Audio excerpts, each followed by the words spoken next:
I just put some oil on. I was looking a bit ashy. You're very oily. Hello, hello, hello. How are you guys?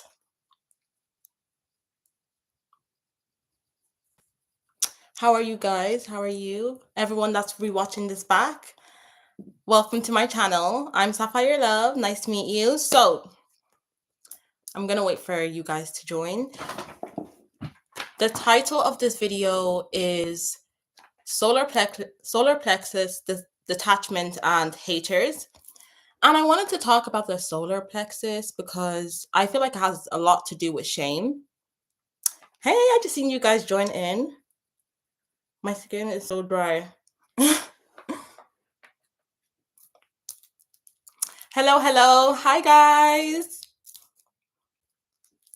I just put some oil on, so just ignore this. My skin is going to soak it up in a bit. How's everyone this Sunday? How's everyone this Sunday? Before we actually get into the live, let me talk about this transit in Pisces and how all the planets are aligning.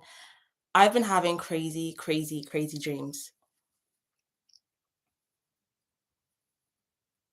The North Node is in Pisces, guys. So you will be having very intense dreams. You're going to have dreams of maybe like ex-lovers, ex-people in your past. And these people are also manifesting you as well, especially after the Valentine's Day energy. So watch out for your dreams because they're going to be moving crazy. I literally had a dream the other day. I had 2 crazy dreams. I'm not going to say the first one. I'm just not going to say that. I said it on my TikTok live. So if you caught that, you caught that. The second dream was in space. I was in space. And I was flying around. And it was just so much fun. And I just felt so excited. It felt so real. So let me know if you guys been having dreams as well. I feel like I'm just gonna.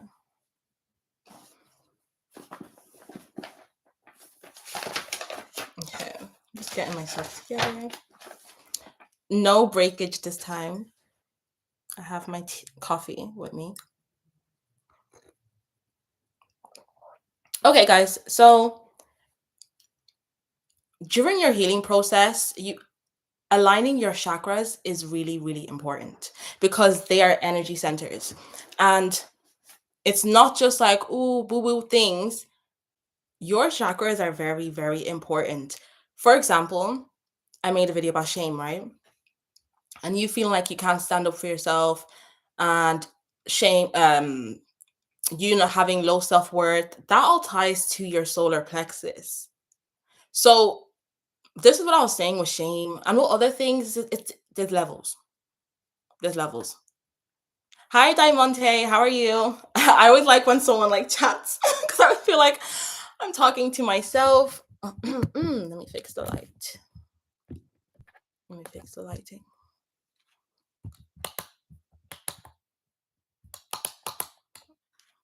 I'll leave that. So we're talking about the solar plexus.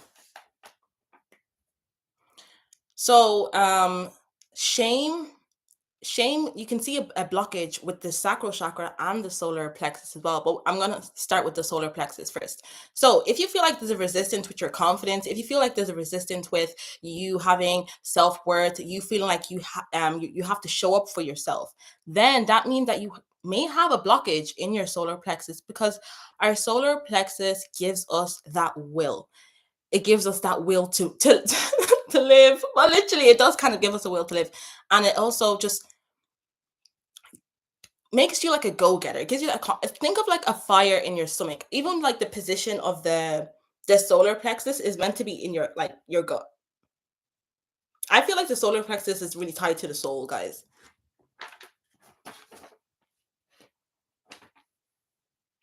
I feel like it's tied to the soul. So let me go to my notes real quick.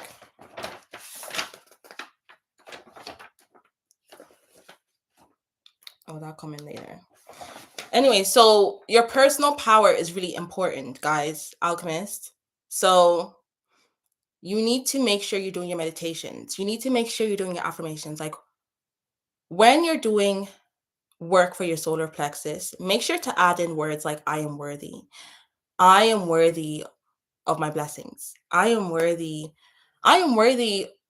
to have courage. I'm worthy to release shame. I'm worthy to be my authentic self. Okay?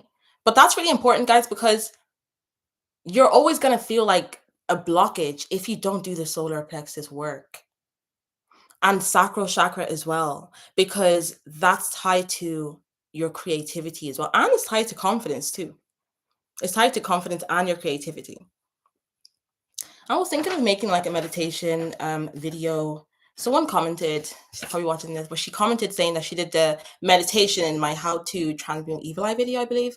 And then she was like, the energy went through her like when she did the visualization exercise. And I was like, oh my God, you know, when I do my meditations, like I think they're very powerful. So it was nice to hear it back. So you guys may just be seeing a meditation video. Okay. Let me read your comments.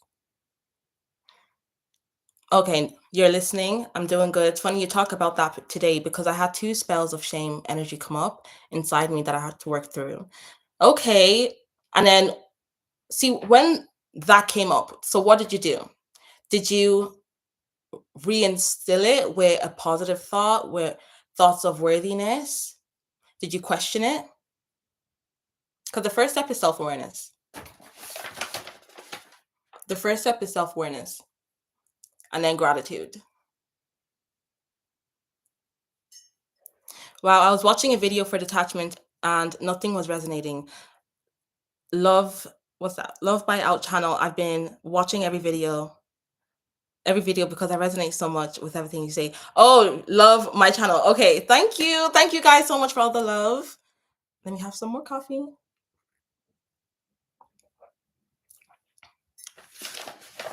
Okay, so let's just go into detachment then.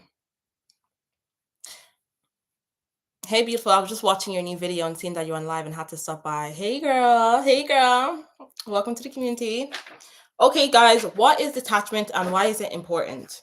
So, we need to detach for our personal elevation. And when I say detach, guys, detachment doesn't mean that you have a lack of care. Detachment means that you're removing attachment from outcomes, from people, and from specific results because it's not too much on the how. Like, don't focus too much on the how, okay? And something you need to learn detachment, not gonna lie, because in nature, you have to embrace change. In nature, you see change everywhere. The snake is shedding skin. So if you're not shedding skin, if you're not detaching, if you're not letting go, then that's not life. I feel like what's not growing, what's not changing is dead. Truly. But a lot of people are scared to embrace change. A lot of people are scared to let things go when that's how you're meant to grow. Like it's painful, yes, but that's life. That's life. So you need to think and ask yourself, okay, what am I holding on to? Is there something that I'm holding on to very, very tightly? It may be a person, it could be a job, something that you have a tight attachment to. And then ask yourself, like, what feeling are you getting from this attachment as well? What feeling are you getting from this attachment? Okay. Okay, happy to catch your life. What if there's will, but shame's blocking it? What if there's will, but shame's blocking it? Yeah, so that means you need to do more release. You need to do more meditations. You need to do more breath work. You need to do more chakra healing because that means shame is what's blocking that. So you're going to have more will once you do the energetic healing on your solar plexus because that's where you get your will. You know? Have you done that?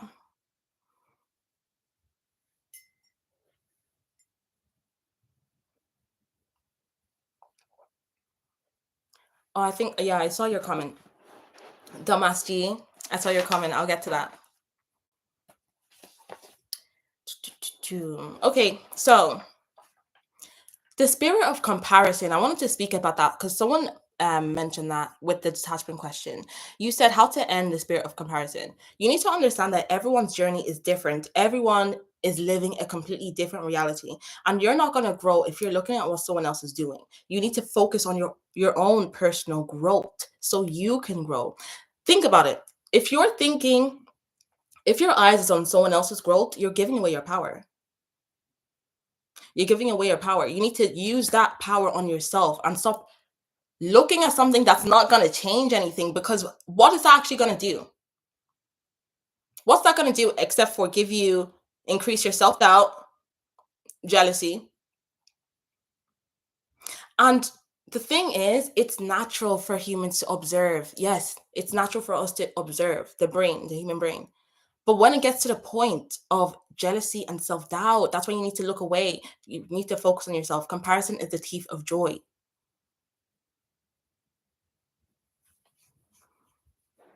Okay. You're just going to bring on fears. And we don't want to be in that frequency as well. Okay. And literally, you just have to think everyone, everyone's world is different. You looking at what they have isn't going to give you what they have. But you healing yourself, you focusing on your frequency, on your manifestations, then you're going to get it quicker. Trust me. Another way it's blocking it is gratitude. Like, when you're comparing yourself to someone, you're not grateful for what you have. And that's going to block your manifestation from coming in.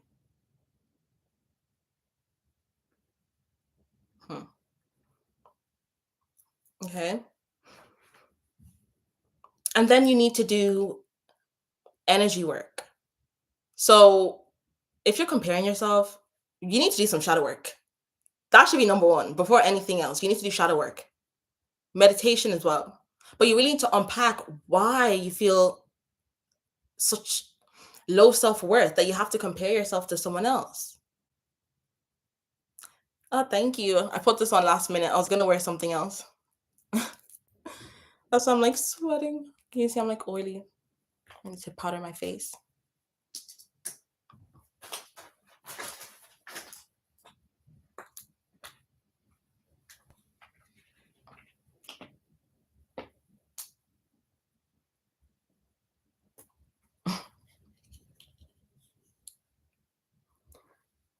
Sorry guys, I'm like, it's giving oily. You guys can ask your questions. I'll be reading your questions soon.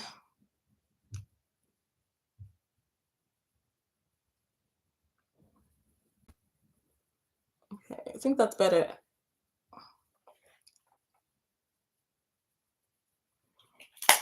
Anyways.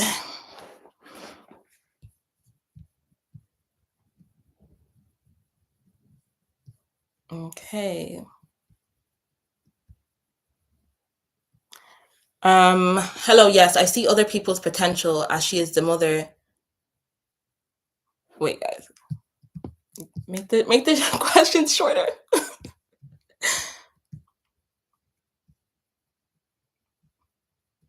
Okay, for example, Damasri, your question, because I took that down for towards the end, feeling like, why do you see people's potential even when they're not good for you? Once again, guys, this ties into shame. So it's a feeling of you feeling not worthy enough. Because deep down, we know when someone's not good for us. And it goes back to the solar plexus, because you will have the confidence and you will have the will to know that this person's not good for me and they need to go.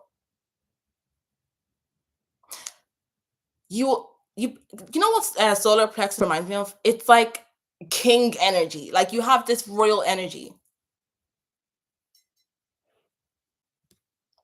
You're not going to give people excuses because you're going to view yourself as way too highly to keep them around.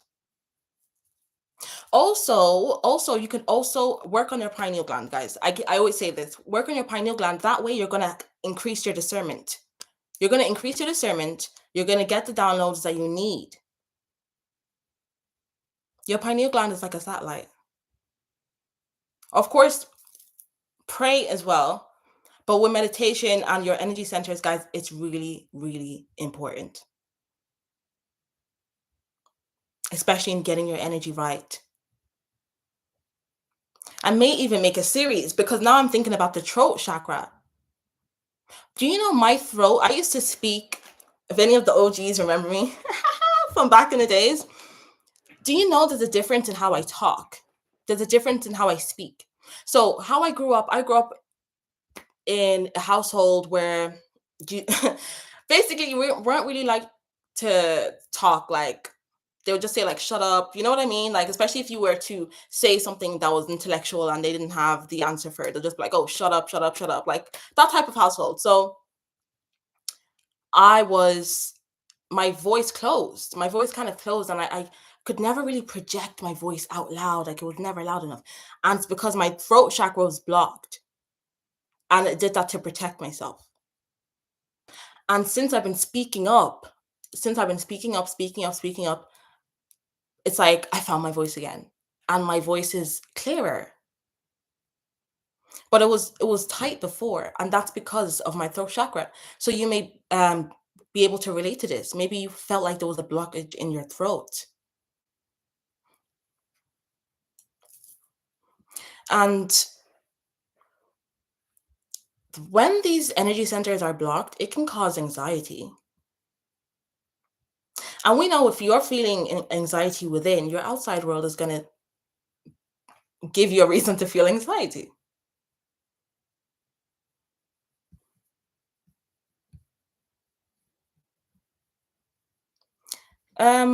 You yeah, we have the mother of everyone. We want to see the good in people. Yeah, because you're an empath, so you're seeing their light because you may have a light, so you're seeing their light. And maybe you were someone that you got accused of being the villain in the past. So now you want to like see the good in people. I know that happened to me. I used to be like, oh well, people used to say this about me, people used to say that about me. So I'm gonna see the light in that.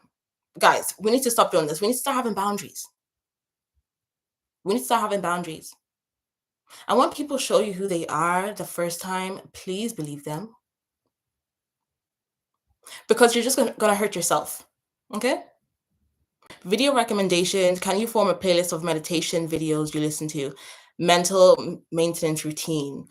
Okay, guys, speaking of that, take this down. You need to listen to Dr. Joe Dispenza, You Are the Placebo. I've mentioned this in like one of my old lives, but I did this last night and I think that's why I was in space.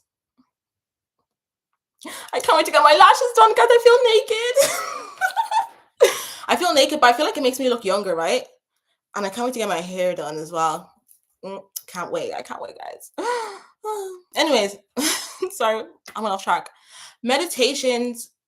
I'm going to create my own meditations. That's what I'm going to do. I'm going to create my own meditations. But Dr. Joe Dispenza, You Are the Placebo is really good. That's the real deal. And I feel like that's quite advanced if you're new to meditation, but it works. And I didn't even finish the meditation yet. It did what it needed to do. I still went into the world of nothingness.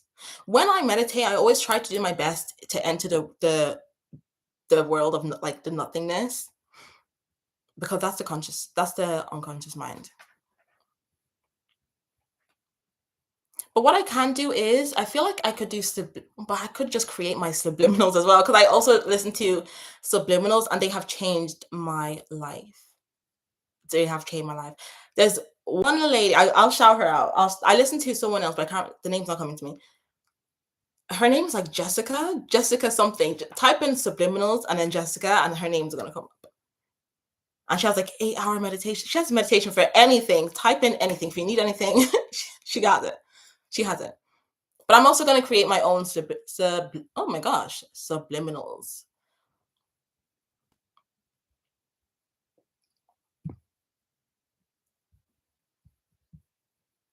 You know what else I think I mentioned this in my last live. I'm gonna create a form and I'm gonna put the form on my community post for services. Uh-oh.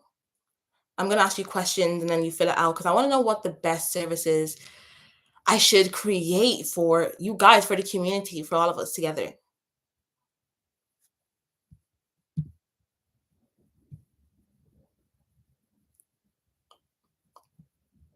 So that was confirmation. So thanks for that, because I was actually thinking about that earlier on. What's a female hitch? Thanks. I feel like I manifested you to ask that. I love. Oh yeah, I read that. Thanks. Thanks, Diana. Okay, how to increase your gratitude outside of writing things down. Right. So yeah, write a thing down. That's a good start. If you don't do this already, every morning you need to write down 10 things you're grateful for. I do this every morning. Write 10 things you're grateful for, and then also send love to 3 people that are bothering you, and then have your quiet time. And I actually got that from Bob Proctor. But another way you can practice gratitude is when things go wrong. This is the best way now to practice gratitude, is when things go wrong, or when your life is not, your 3D is not what you would like it to be. There's a delay. When there's a delay in the 3D, you need to be grateful for your life, because there's always something to be grateful for. You have to have that the cup is half full mindset than empty. You need to start with yourself. Look in the mirror and start pointing things out that you are grateful for. I do this every day, and it will start being a habit. Like, at first it may be hard. But then I feel like I you should take that as a challenge. Like, oh, okay, oh, I didn't know it was this hard to think of things to be grateful for. Wow, that means maybe I should be more grateful. And then be grateful for your home, be grateful for your breath, be grateful for all your organs. There's so many things. And when you do this, guys, you actually feel yourself start tingling sometimes, because that's your vibration rising. What are you thinking about? Also, a great way to practice gratitude is giving. Give. Not every time receive. Sometimes just give.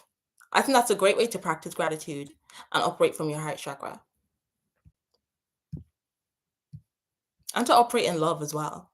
And when you give, you receive. But you should really come from the heart, anyways. But when you give, you do receive.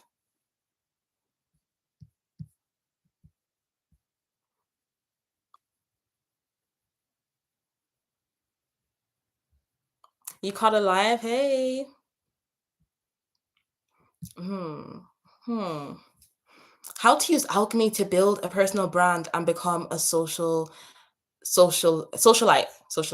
Um. Okay, so you need to, first of all, you need to create a plan, right? What are you going to use to transmute? Okay, look at every celebrity out there. Look at their story. There's always something that they use to transmute. Literally just today, it's not even a celebrity. This is a business, Airbnb. If you guys, after this, you should watch Airbnb's business story. It's crazy, but they just transmuted them literally not having enough for rent to owning, to start an Airbnb. So you need to think. This is where the critical thinking will come into play, because it's different for everyone. And sometimes it's not everything you can use. So you have to be smart and see, is it gonna, you know.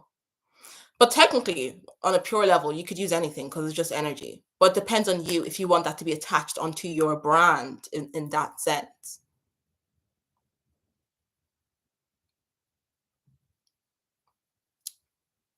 Use, okay, this is, do visualizations. That's what you need to do. You need to do visualizations. You need to script. Start scripting. Start scripting. You need to create a new character, your alter ego. Write down who your old belief, your ego self versus your higher self. Whenever your treaty isn't what you would like, remind yourself. Remind yourself of your higher self. Look at your vision board. Each and every time you do that, do you know you're actually sending energy out to the manifestation?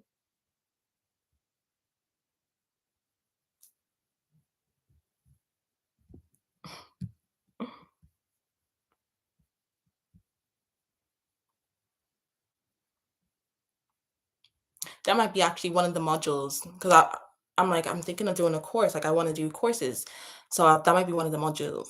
Who knows? Who knows? Okay, can you do a video from underdog, and bullied to be appreciated and seen. Oh my goodness. Where's my pen? Let me write that down. No, because me and my friend, we were just talking about this. We were literally just talking about the underdog. I was actually going to do a video about the underdog in a small town, in a small city, but I feel like let me just do it in general. I can't find my pen right now, but I'll definitely keep note of that. I was rewatch my lives. Oh, there's always something missing. The underdog. Most of you guys that watch me are underdogs. And do you know what it is? The underdog is because you have so much power that they want you to doubt yourself. They don't want to amp you up. So they want you to feel like no one's paying attention to you. That's what it is.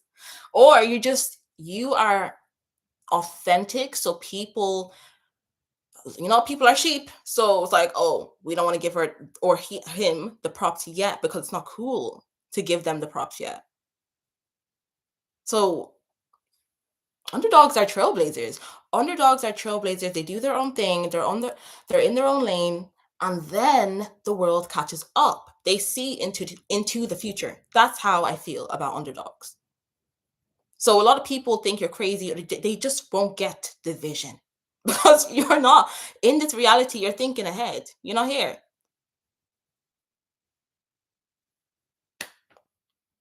But it's a pattern. People will always catch up to the underdog, and then the underdog is on top.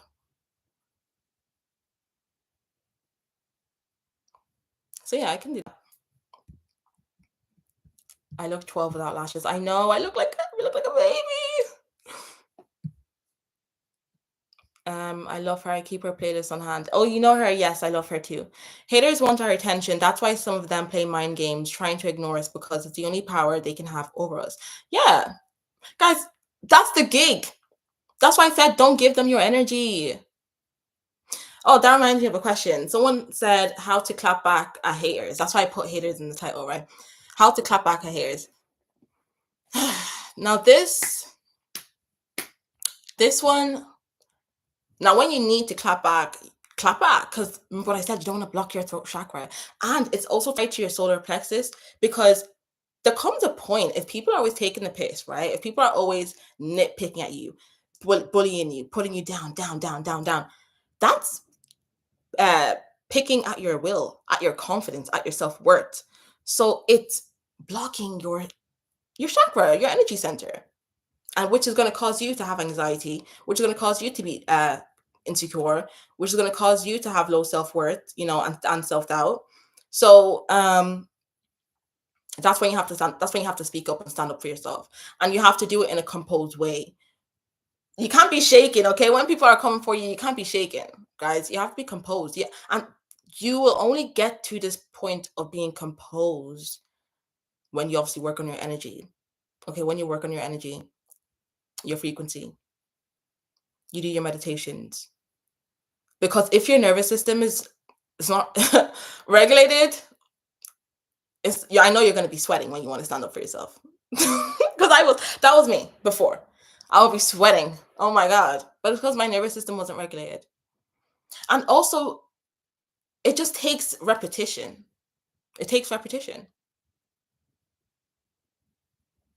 What you don't want to do is you don't want to start like raising your voice and going below the belt. You always want to you want to keep your composure while being like nice, nasty. Like this is where you kind of have to be a little bit passive too, but passive and kind of make them feel stupid. Do you know what I mean? I'm trying to think of an example.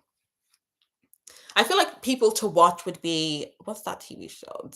Dynasty?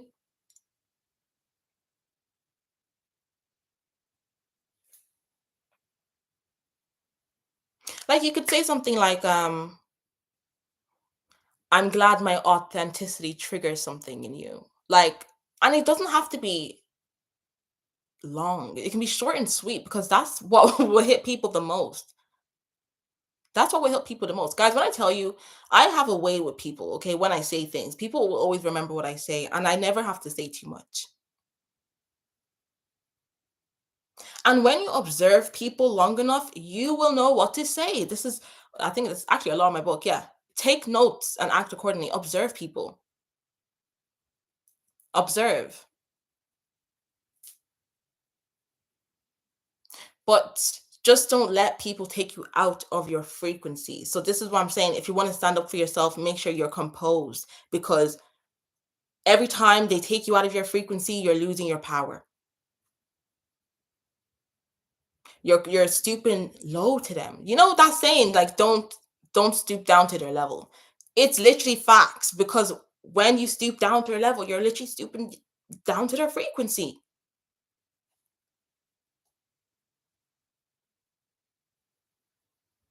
Like, you have to look at them like a little dog.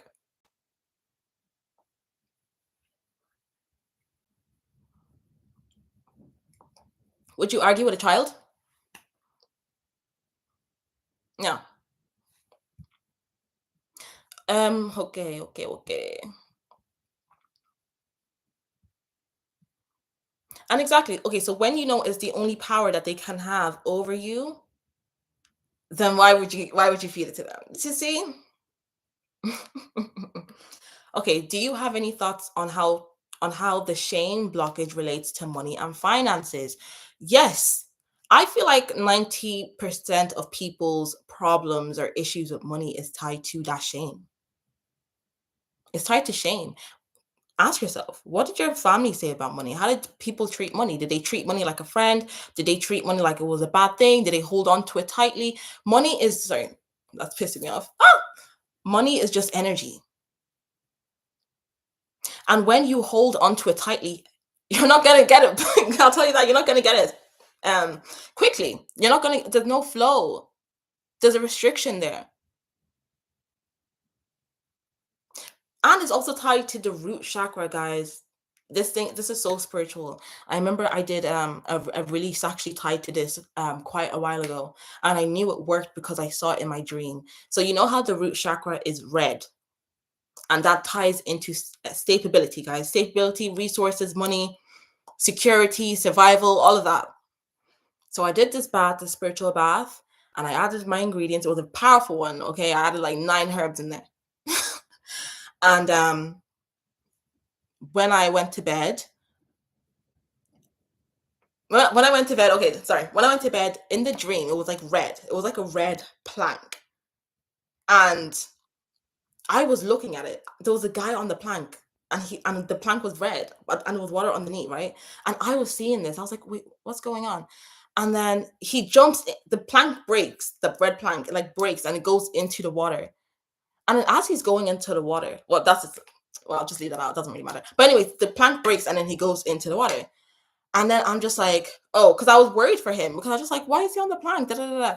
And then I woke up. And to me, what that represents is um me healing my root chakra. Me diving into the water is like the unknown. Well, that represents the masculine, the divine masculine within me. Um, which is action to go for my goals, and also knowing that it's safe. It's safe. Whatever blockage was there, my root chakra is gone. So that was a very powerful dream. And obviously, yeah, because I knew it was red equals root chakra with the pillar. So I wasn't holding on tightly to things. Like I wasn't in survival. It's like, it's broken. Let's go. You're gonna keep seeing the same cycles if you don't release the shame with your finances.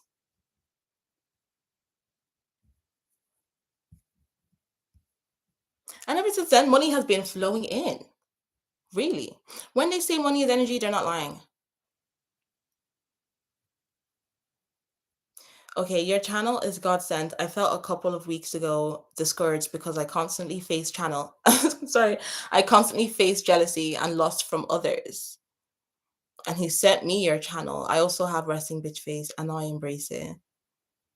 Okay, I'm glad that God sent you over my channel. I felt a couple weeks ago discouraged because I constantly facing jealousy. Yeah, okay, so this, guys, this is the thing. This is the spiritual warfare. They want you to feel discouraged. That's why they do the jealousy. It's an attack on the mind. This is why you need to get your energy right, okay? And yeah, Okay, the lust. People will lust after you. You can see in their eyes with the men, with the women. Like you can see when they want something from you. Like ever see when you go out or whatever, and then there's a girl and she's like, "Hi, what's your name? Like, where are you from?" And you can see like, "What do you want? Okay, what is it? What do you want?" You have to do a lot of energy release with these people. Like some people really have some things on them. Yeah, embrace the resting bitch face. It's protection. It's protection. I feel like God knew that, I would struggle with boundaries when I was younger. Because, guys, if I didn't have my resting bitch face when I was younger, imagine how many more story times I would have. Like, I have so many crazy stories, and people have like treated me in such a weird way. And I did not know. All this time when people would complain and be like, oh, I'm so mean, I'm a bitch, and assume I'm this evil person just because I don't want to be their friend and I have resting bitch face. It was protection. Just like when the men, when men are like, oh, smile. And I'm just walking, I'm just minding my business. It's protection. I did not know that my face would be that harsh when I don't smile. But guys, it's protection, okay? Embrace it. How can I foster my relationship? How can I foster my relationship with God? It's missing so much. Should I go to church? Hmm. I feel like you need to, before you go to church, I feel like you need to just sit with God and develop a personal connection. Honestly, I do. Because I feel like not saying you are, but I feel like sometimes people use church as like an escape. Like I feel like you need to sit with God and build that connection. Church is where you go to all come together, and it's a good vibe. But you have to remember when you come back from church, what about the relationship then? When church is finished, what about your relationship then? So you need to just sit down and talk. That's it. I'm telling you. In fact, say that. Just say, our relationship is missing. I would like to have a relationship again. And then watch how the connection will grow. Light a candle, make it cozy as well. It doesn't have to be like scary and daunting.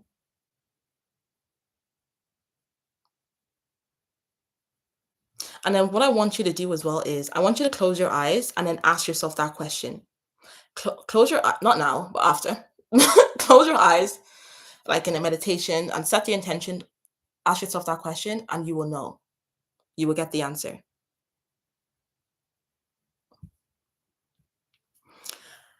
Let me have it. Sublime Life. I just published my first book a couple of days ago, and I was shocked by the love, and wait, I was shocked by the love, and I was shocked by my friends who I've supported, but they did not do the same. What mindset should I have with this? First of all, congratulations on publishing your first book. Well done. Knowledge is power. Now, a piece of you is out there in history. A piece of you is out there in history forever. Can you imagine that? This is why we need to start creating. So a piece of us is out there. Beautiful. Yeah, so this is what happens when you're elevating, okay? It ignites the parasite within them, guys. When you're elevating, when you're starting a business, when you're posting online, how many YouTubers, influencers, and people on TikTok have you seen make story times about, even me, myself included, that when they start posting, their friends move weird? You are threatening whatever it is inside of them, okay? So first of all, how to use this to your potential. You need to keep going. Don't let this throw you off, because these people, when they start moving weird, they want you to question, like, oh, what's going on? They want you to be outside of your business, outside of your book, outside of your power, and onto them, and be like, oh my god, is my friend okay? Is my mom with my dad or whoever, uncle, is my boyfriend okay? Like, why are they moving like this? Like, I'm elevating, I'm going to church, I'm going meditating, I'm whatever it is that you're doing. I got a new job and they're moving weird. So you have to take yourself out of that because you're giving them your power.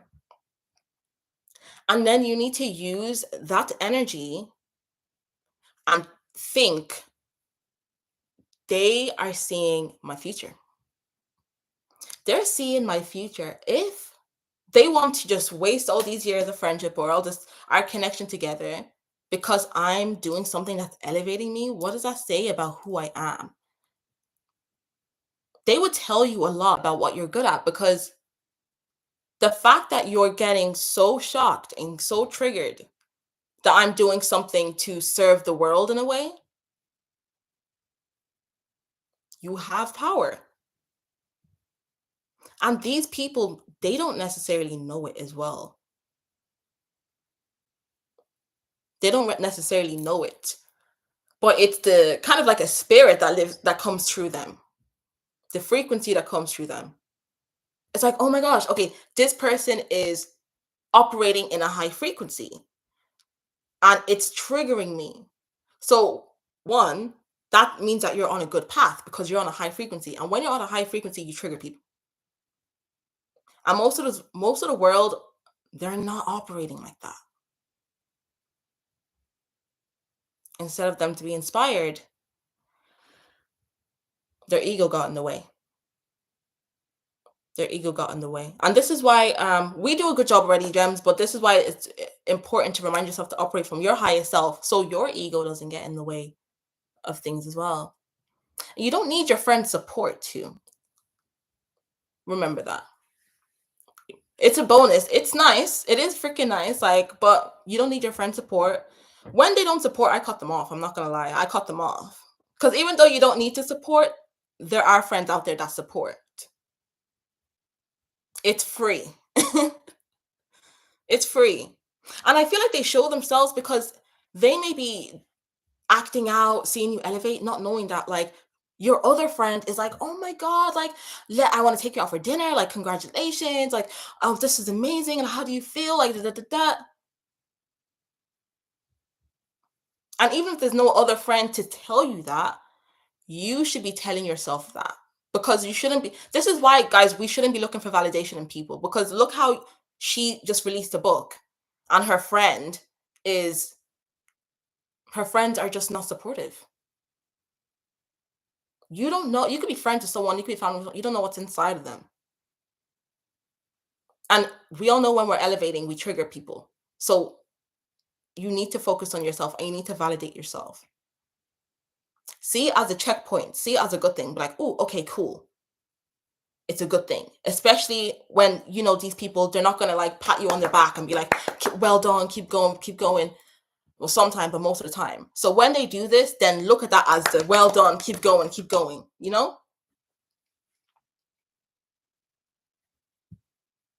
Listen to, like, watch interviews with like a lot of like writers too. Like, they will tell their story, how people don't support them, how people wanted to say that their writing sucks, how people are feeding self-doubt into their mind.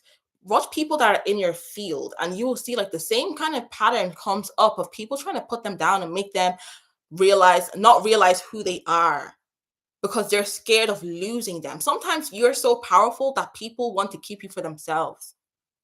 Isolation. It's part of the isolation. They don't want you to leave. They don't want you to outgrow them. And you growing, it's the reflection of how much they're not growing. Like, hello.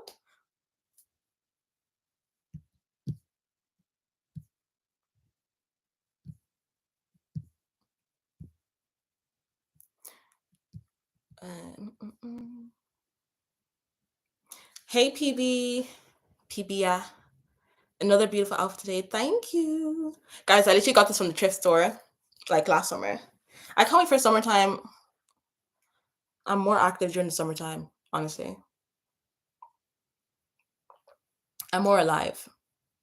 Like, the sun just gives me so much energy. Visualization is like a healthy form of energy vampirism, in my opinion. LOL. What makes you say that? There's layers to that, because it could be, depending on the type of visualization you're doing, though. And guys, energy vampirism can be healthy, especially when you're someone that you lose energy quickly or you may need extra energy for things, then a healthy energy vampirism, yeah, energy vampirism in a healthy way is okay. Of course, you don't be doing it to people like, your friends and your family. There's other ways you can do it, guys. I might make another video about that. Especially if you do things like tarot readings for people. Where do you think you're going to get this extra energy? Because you don't want to be depleting your life force, you know? It can literally make you start going ugly. Ever see those people that like ever see those people that like are old and they do tarot and they like just look so old and wrinkly? You can tell that they just didn't feed you can tell that they just wasted so much of their energy because like it's energy work.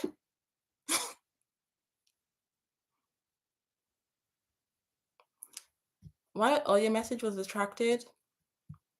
Hey, baby Buddha. Should I be petty? I have a potty mouth. No, no, don't be petty because you don't want that cycle to keep repeating. You're above that.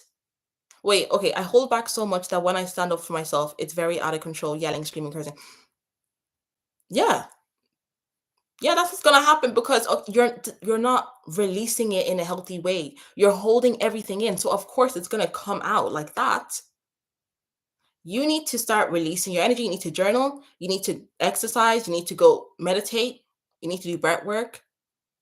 And then maybe I would be like, okay, yeah, you could stand up for yourself because it will be in a healthy way. But guys, when you don't do these things, especially when you had years of people saying you're crazy, years of just abuse, you're gonna look like the crazy one when you want to speak up because your nervous system is not regulated. And this is a whole thing about regulating your nervous system. And I know you've heard it before. You can't escape it, guys. You cannot escape it. When you do that, what's going to happen? You just said it, screaming, cursing. So stop cursing on yourself. And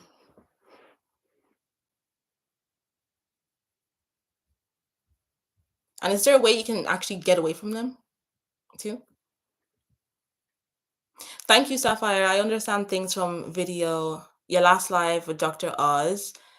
The narcissist has no power. Oh yeah, with the Wizard of Oz. So I think it's Dr. Oz. That show, you know, with the doctor. Um, the narcissist has no power, but has the image of power. Yes, it's all a facade. Oh, where's my little whiteboard? Oh, it's in there. This is too big. I was gonna get my little whiteboard and draw. Now I can draw my notepad actually.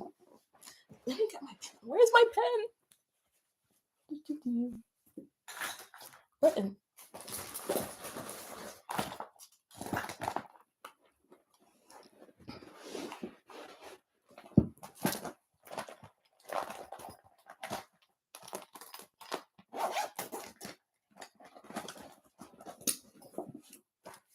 Okay.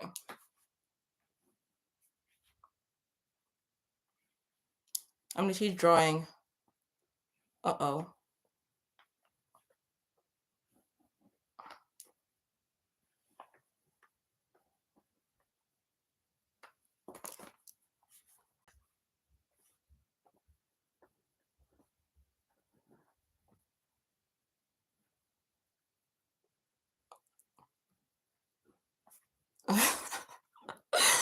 Okay, this actually looks quite scary. Wait, hold on.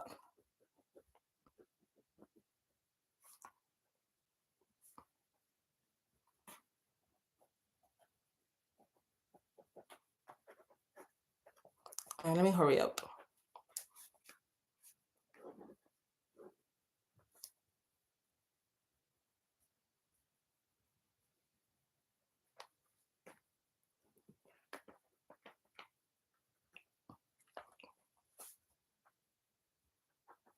Okay. Sorry, guys. So this is the mask that the narcissist wants to portray to the world. And these are the stars that they want. So they want to be validated. They want to be the superstar. They want to be the big dog. So And also the stars is like this power, this illusion of power that circulates them or that they want, very grandiose. Deep down, they're really sad, guys. Deep down, they're actually not, they're like a void. There's this darkness there. And everything else is just to cover it up.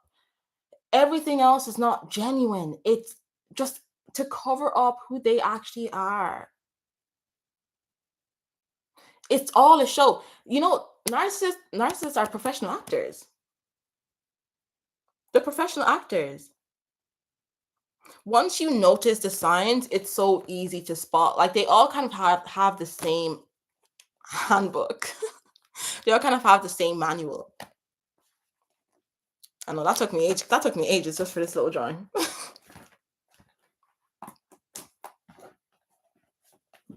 But they're also nothing without this power, so it's kind of easy to get to them.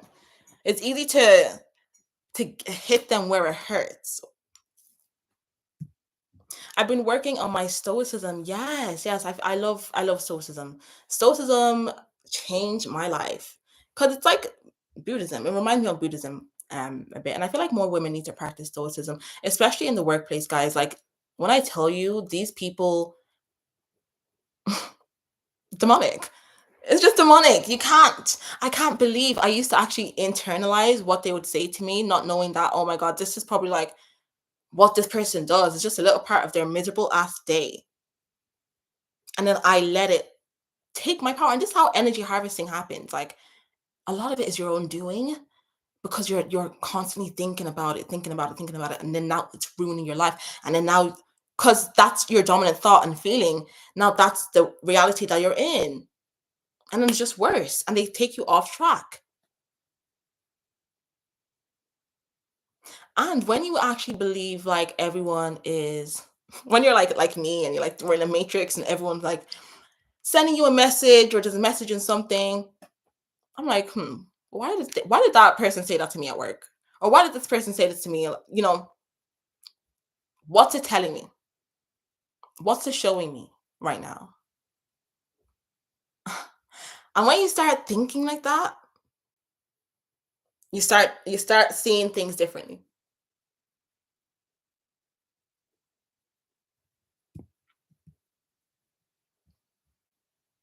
Yeah, I love being passive while checking people. I like them I like letting them kind of go crazy.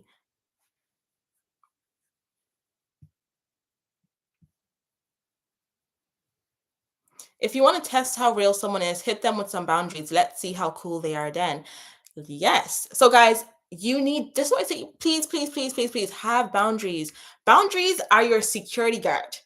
They are the bouncer to the club. They are the security guard at the club. Like people cannot get in with these boundaries. You create them and then just reinstill them, create them, and then when something's happening and you're like, wait, okay, this goes against the boundaries that I have.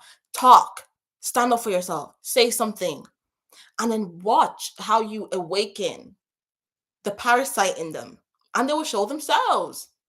And boundaries is the number one narcissist repellent. I was kind of hesitant on that because I like authenticity. So it's authenticity and boundaries. That's like the main narcissist repellents because they're not themselves. Please, I just showed you the mask. They perform. They hate people that are themselves. That's why they hate a lot of you guys. They hate people that are themselves. Boundaries are your limits. So this is why one of my videos, I was like, what are the limits that you have? And I say this because when I was doing my work, like last year, getting myself together, I was like, wait, I don't think I have limits. Oh, oh, no wonder. No wonder. So this is why you need limits, okay? So you don't have that moment like me, like, damn, no wonder. Fallon. Mhm. Fallon, and then also the old dynasty, with the is it Claire Huxtable? Was she on Dynasty? Or is that someone else? Am I mixing up? Claire Huxtable?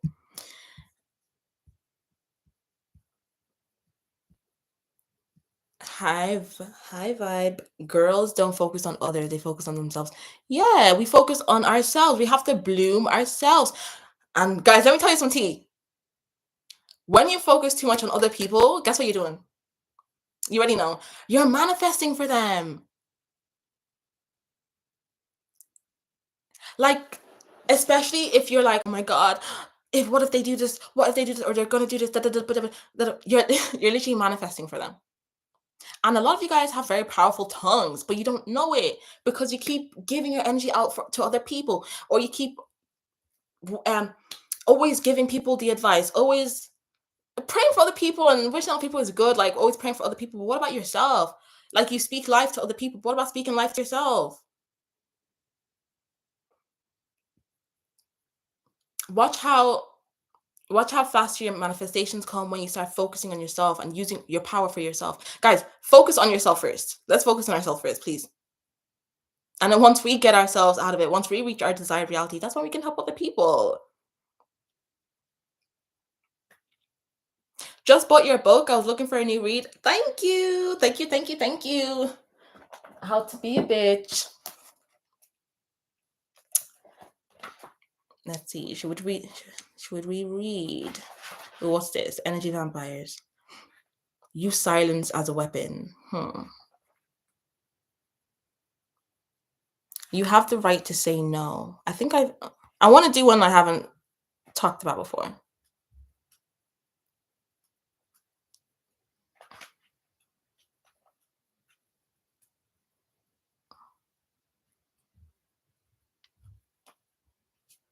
Oh, perfect.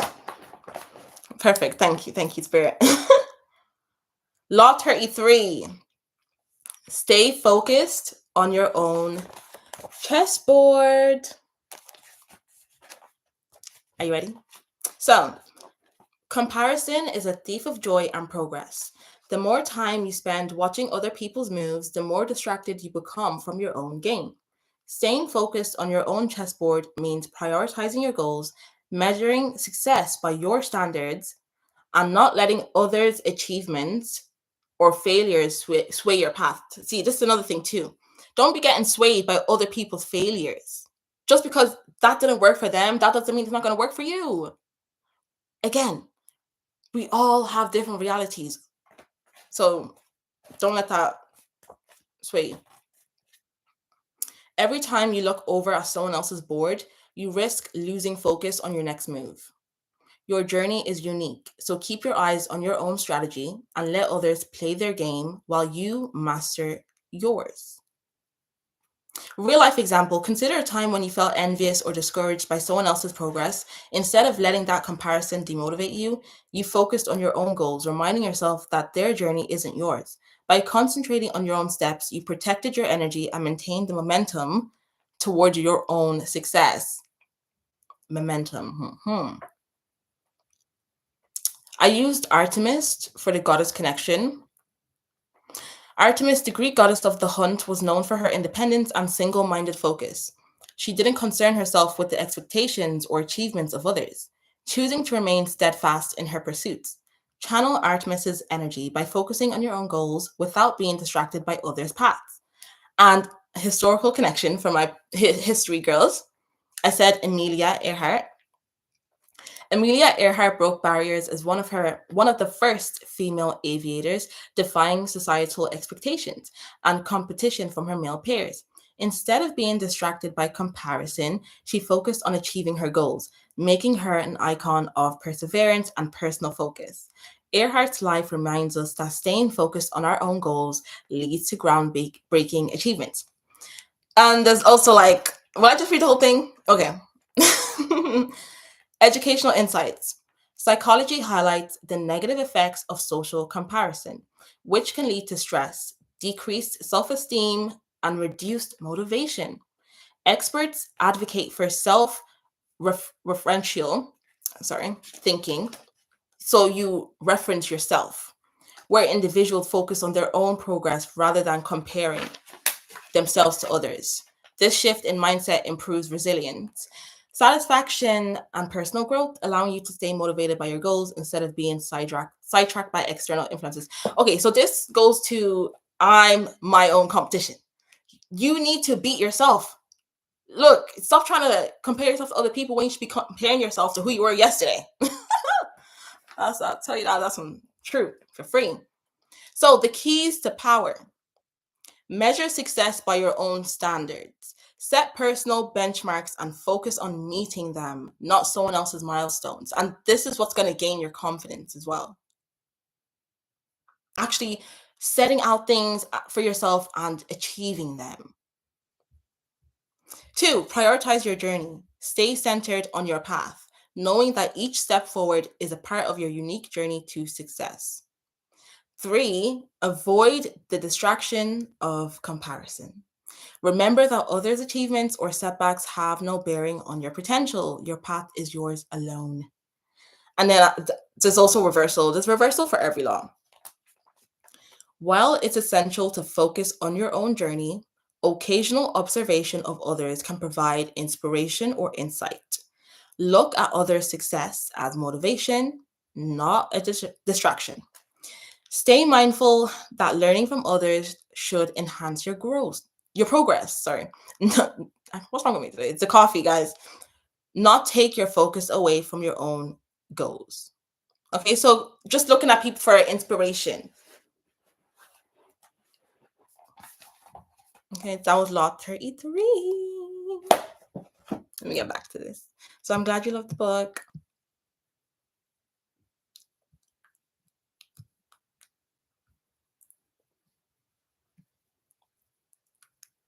I need to stop wearing my lip mask when I get on here. Let me read your comments.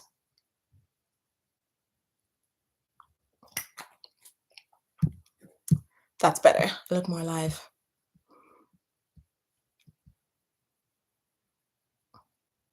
I have a master's degree in psychology and philosophy. Congratulations. Amazing. And I always see the potential of people. I am not jealous. I work so much on myself that I don't feel the need to downplay others. I don't understand. Well, it could be because you are educated and you have the knowledge in psychology too. So that's why you do see the light in other people and you don't understand why people get jealous because they don't have the knowledge. They're not aware that they have scarcity mindset.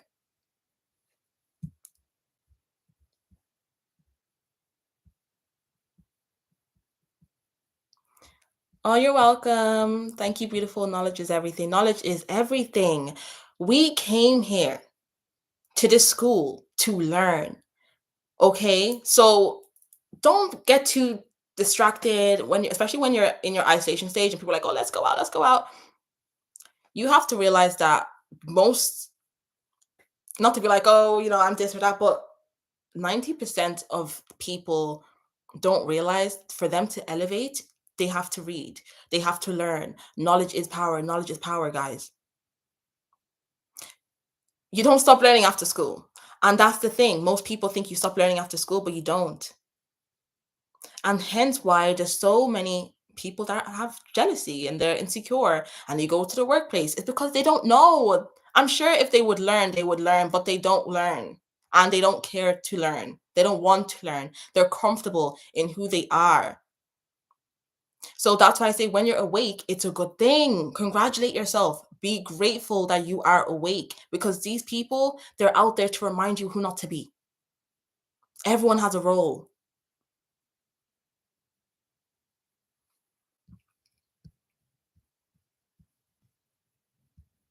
Yes, they are seeing your future. Think of them like prophets in a way. The next question I was gonna ask if it's wrong that I cut them off, so we're on the same page. Thank you. Yes, no, it's not wrong to cut them off.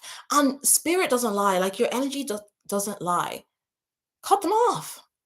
And guys, there's an abundance of people in this world. There's an abundance of people. You need to let go of that dead weight to allow better energy in. This is why I said again, detachment is so important because in life we're meant to shed skin. So be prepared to lose people, especially as you go up in consciousness. You're going to lose people. But as you lose people, you're also going to attract people that are on your alignment. This whole thing, everything is about alignment. And it doesn't have to be people too. It could even be cities. You could be moving because you're not aligned with that place anymore. And you will see, like, God, the universe will, like, do this. Like, whether you want to or not. There's always change. I definitely believe some of us, we go through a lot of turmoil with people because we don't know how to let go. So God is actually forcing us to see their true selves, or forcing us in a traumatic situation. Because I feel like people have sometimes the universe confused and it's all this love and light. No, sometimes you'll be put in a very bad situation because you didn't wake up the first time, the second time, the third time, the fourth time, and the fifth time. And we need to actually help ourselves and figure out what the red flags are to stop ourselves getting used. Because every time we don't look at the red flags, then we have to go through the healing process. Then we have to get our energy right. Then we have to fix our frequency. Well, we never had to have to do that in the first place. If we just realize, okay, red flag doesn't go my boundaries, let me cut them off. Because we have to go. We have to go. We have to go. We're elevating. You can't come mess with my elevation. But just gain the experience. Gain the experience. And because when we ask ourselves these questions, they all help with our purpose. Especially if you're struggling, you're like, what's my purpose? I don't know my purpose. I don't know what to do. Ask yourself questions, because everything is a sign. That's all I'll say. Oh, phenomenal woman. I just bought your book on Amazon. Thank you. Thank you. We'll have another read. I'm even going to buy another copy myself, because this is the matte one, the matte cover. And I put it up for glossy. Hardback is still under review. It takes a while for it to come up on Amazon. Hey girl, what do you do for your nails? I love long nails, but gel tips always damage my nails. Any tips? These are acrylics, and I was actually going to remove my acrylics and just do press-on nails. I actually bought some. Oh.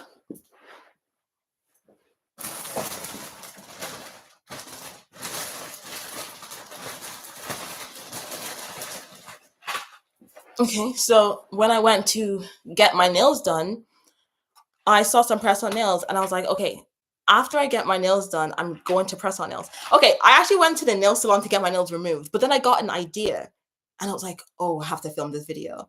I have to film this video, so I need to get my nails done, because I wouldn't have enough time to put my press-on nails on before filming. So I'll show you the nails. Got these. I like pink. I like girly nails. I like color. I also got some French tip ones as well, but I'm too lazy to get the other French tips. You need to use vitamin E. My vitamin oil is in my cupboard, but you need to use vitamin E oil on your nails.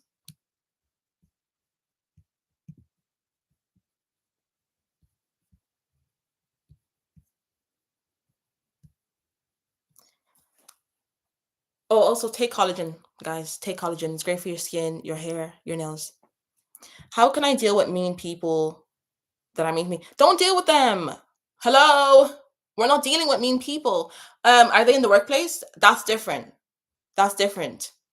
In the workplace, well, I would advise you to get my book, because it helps you navigate the workplace. Helps you navigate life anyways as a woman.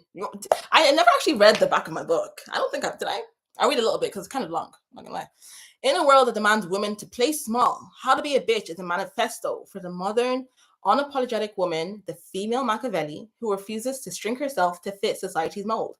This book is a guide for ambitious women ready to command respect, navigate relationships with strategy, and embrace their true power. Inside, discover 50 bold laws that challenge the good girl narrative and equip you with the strategic edge to thrive in every area of life: relationship, friendships, the workplace, and personal growth. From setting boundaries and wielding influence to mastering resilience and embracing your dark side. This book delivers practical strategies for becoming a force to be reckoned with. Ideal for women of all ages, and yeah. Essential toolkit for building unshakable confidence, avoiding energy vampires, and handling envy with poise. It's time to reclaim your power, embrace your inner Machiavelli, and become the woman who shaped her own destiny. So yeah, I would recommend that. That's the back of my book. Don't deal with them. If you're in the workplace, then there's sometimes a strategy. Do you know what I mean? It depends, and it depends on the level. It depends on the level. So you can't be doing nice nasty to someone that's above you. Do you know that's someone that's your boss? Be careful. And if they're a friend and family, just don't deal with them.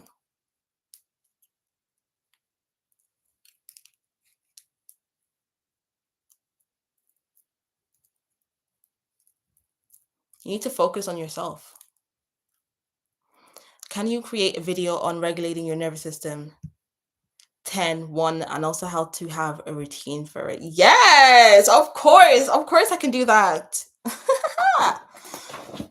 Of course. It's really important, especially like if you grew up in a household that was like a damn war. If you grew up in a household that was like World War II, your parents were shouting. I grew up with 6 siblings. 6 siblings. So imagine how hectic my childhood was. And I've never had like my own room until I moved into my own apartment. Trust me, I understand.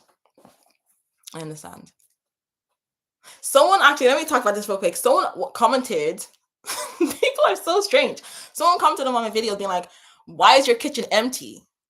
Hello, because it's nice to have the clean space. Like I do have a kettle and stuff, but I move it away. And then also, I like the clean space because when I was younger, guys, there's some tea. When I was younger, my mom's an immigrant mom. All my immigrant child of immigrant parents, shout out, comment down below. My mom would hoard. And obviously that's trauma, that was her trauma. So she would hoard things. So there was a lot of things in the house. And she's a Pisces. She's a Pisces as well. Pisces, they like to buy, they have a shopping addiction. My mom has a shopping addiction. So um and it's not like my house looks really nice, but it's just like it's a lot of things. But I don't like that. I feel like that messed up my nervous system. So now I just want things to be clean. So yes, let me write that down.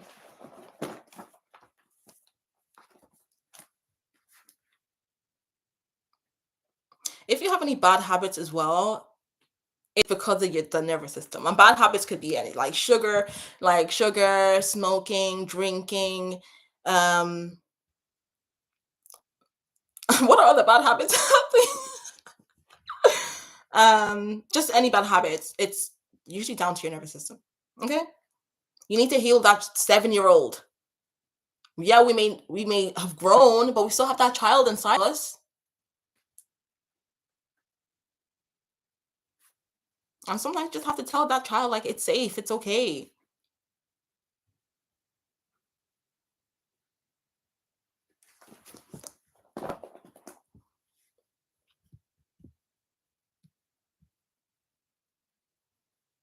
I wish I could play music while I was on live.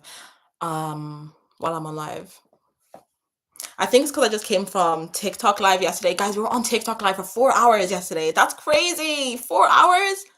Oh my gosh. Was it yesterday on Friday? I'm never doing that again. I'm never doing that again. I've had an arcader on me, but not on my mother. That's weird. She's acting as if she's a good person. Yeah, that's the covert, like covert. They act like they're good people. They're trapped in their own personal hell, like Tinkerbell. They need the applause to survive. Applause, applause, applause. Yes, they need the applause. They are trapped in their own prison. They are. And all in the name of shame. All in the name of like not being authentic because they have so much shame who they are. And that was their protective mechanism. And they just never gotten out of it. And for a lot of them, there's no return. There's no return. They could even go to therapy and they will, in their mind, create a different version of what the therapist is saying to them.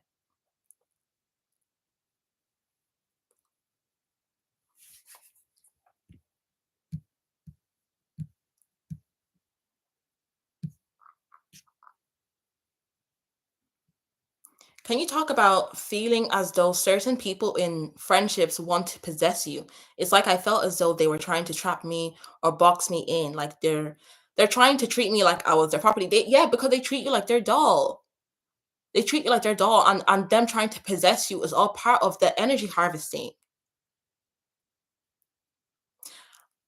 Guys, I'm making a video tomorrow. I'm making a video tomorrow.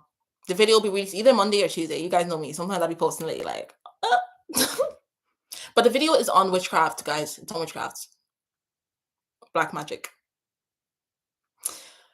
It's like when you're close to them, it's like like a little voodoo doll. Like they're your doll,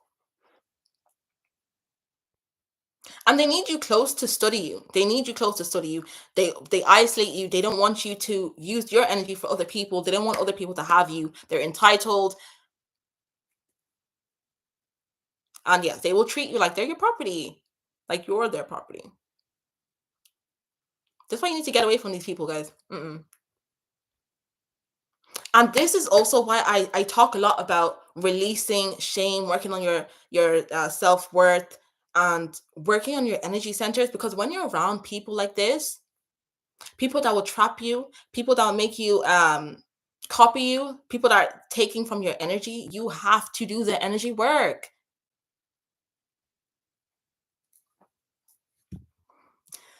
Hi, Lola Cherry. Hello, Miss. Looking beautiful. Pleasure to see you live. Hi. Thank you for joining. Thank you. Thank you. Guys, I know the live today, I wasn't, usually I would have like proper discussions prepared. You already know, like, I feel like it's two things. Like, it's a waning crescent moon. So I'm just not feeling like that energetic. And I feel like it's like all the planets in Pisces make me like so like lazy. And then obviously, it's the time of the month as well. It's the time of the month. So I've just been like, at ease, just been at ease, going out of flow state. But from this week on, it's back to business, guys. It's back to business. Like, get your pens out. Get your pens out.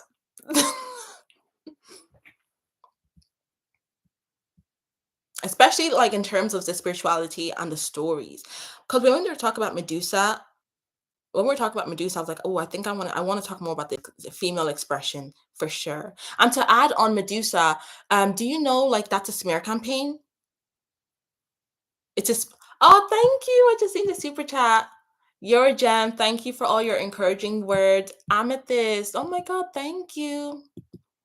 Everyone say shout out to Amethyst. New mom. Thank you. Appreciate you. I forgot what I was saying. I forgot what I was saying. Oh, I remember what I was saying. In terms of stories. So I want to be telling stories and not just Greek mythology, guys, because there's other things. There's other things to speak about. And I already have goddess connections in my book. So it's like, okay, let me speak about the stories. Because they all live within us, guys.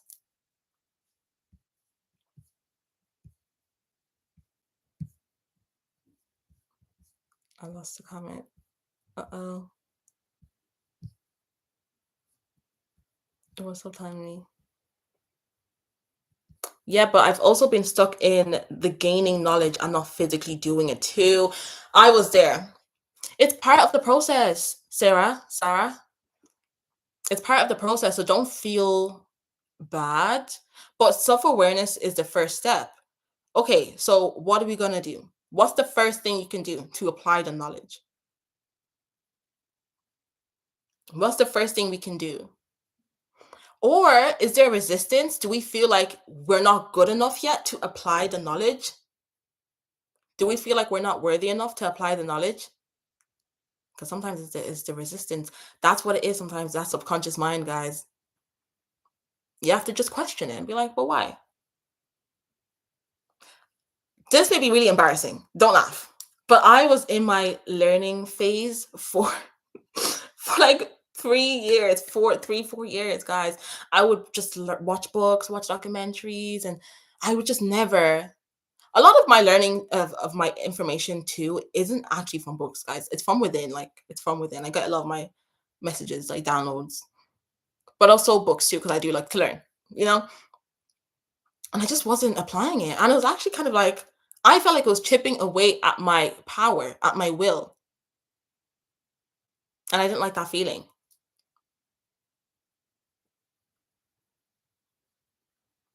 You know, knowledge is powerful, so you don't imagine holding all that in and not doing anything with it.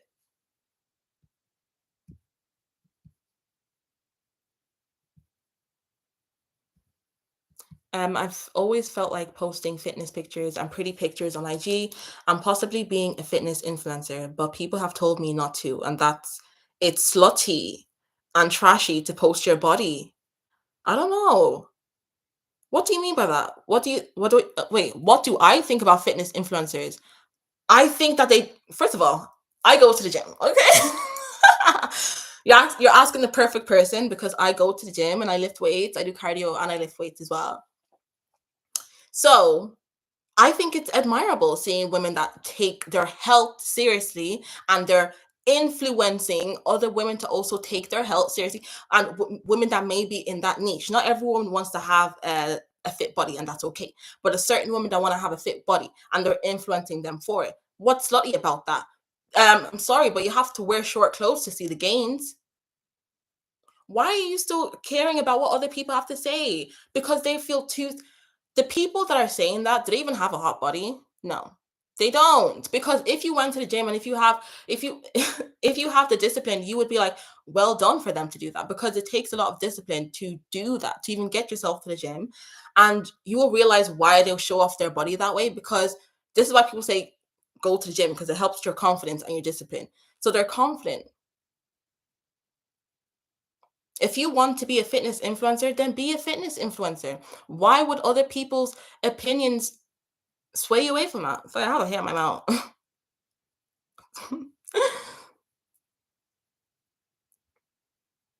People have told you not to. Okay, remember what I was saying before? Prophecy. So they're seeing into the future. They're seeing that you have the potential to be a fitness influencer. Like you have the package. Because if you didn't have the package, they wouldn't tell you not to do it and that it's slutty and trashy and try to plant these seeds of doubt into your mind. Yeah. But then also, are you judging those fitness influencers? Because let me tell you something, if you weren't judging them, it wouldn't affect you. So deep down, are you low-key judging them? Do you feel like that's true what people are saying about them?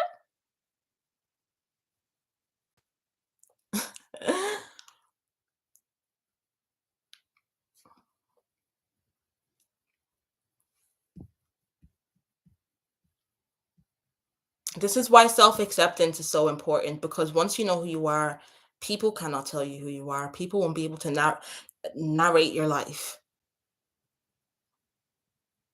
Because if I want to be a fitness influencer and I know I want the reasons why I want to be a fitness influencer and I accept who I am and I know I'm not slutty, I know what I'm not doing it for a slutty reason, then why would I care if people are trying to put a different reality onto your reality? If that's not your reality, then why are you accepting it as true? The power of belief. You give power to what you believe in. Mm.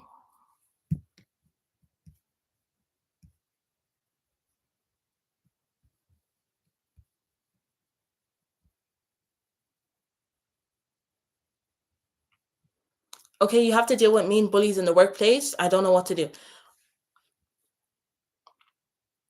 Okay, so this is when you have to play chestnut checkers. You have to play chestnut checkers. This is when you kind of have to observe these people. And there's a way you can do it to kind of show them that you're not someone to mess with when they start trying to be mean. And you kind of have to question them. Like, let's say they're picking at you and they're trying to know about your business.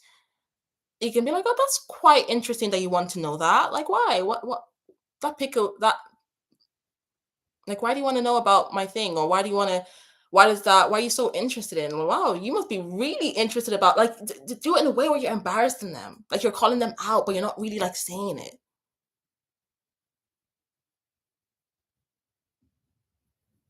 Sometimes you can literally even say, oh, did someone wake up on the wrong side of the bed this morning? And then they'll be like, oh,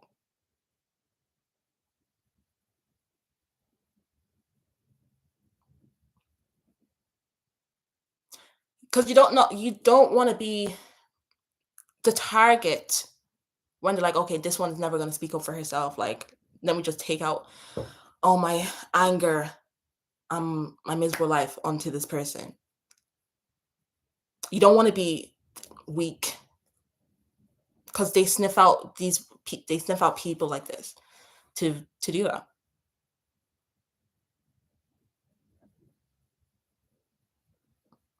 What advice do you have for letting go of control and letting things be? Sometimes I find it hard to just sit down and rest. I had to force myself to lay in bed all morning because my body and mind needed it. Okay, what to do? What to for letting things go and control? Okay, first of all, you need to understand that you can't control things. You can't control things. Like you have to control yourself. You have to control yourself, okay? You can't in this life, I believe that we're here to learn how to control ourselves and energy. And you trying to control things outside of that, you're only depleting yourself because what can you do? I want you to write down what it is that you are controlling. Write it out. First of all, get it out of your mind. Put it onto paper. Because sometimes when we're always thinking about things again and again, it's because it needs to come out. You need to put it on paper, love. And then I want you to start questioning these thoughts. What would happen if I lost it? What would happen what would happen if this didn't go my way? Would I die? Would I still be alive? Would I still have my hand, my brain? Would I still be able to breathe?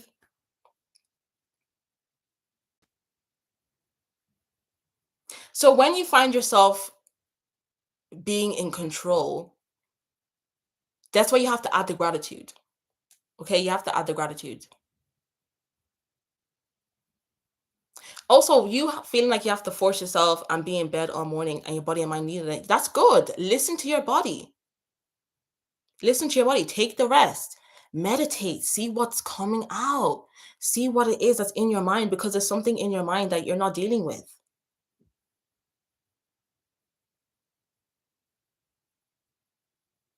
And I know you find it hard to sit down and rest, but when you sit down and rest, that's where you're going to find the answers.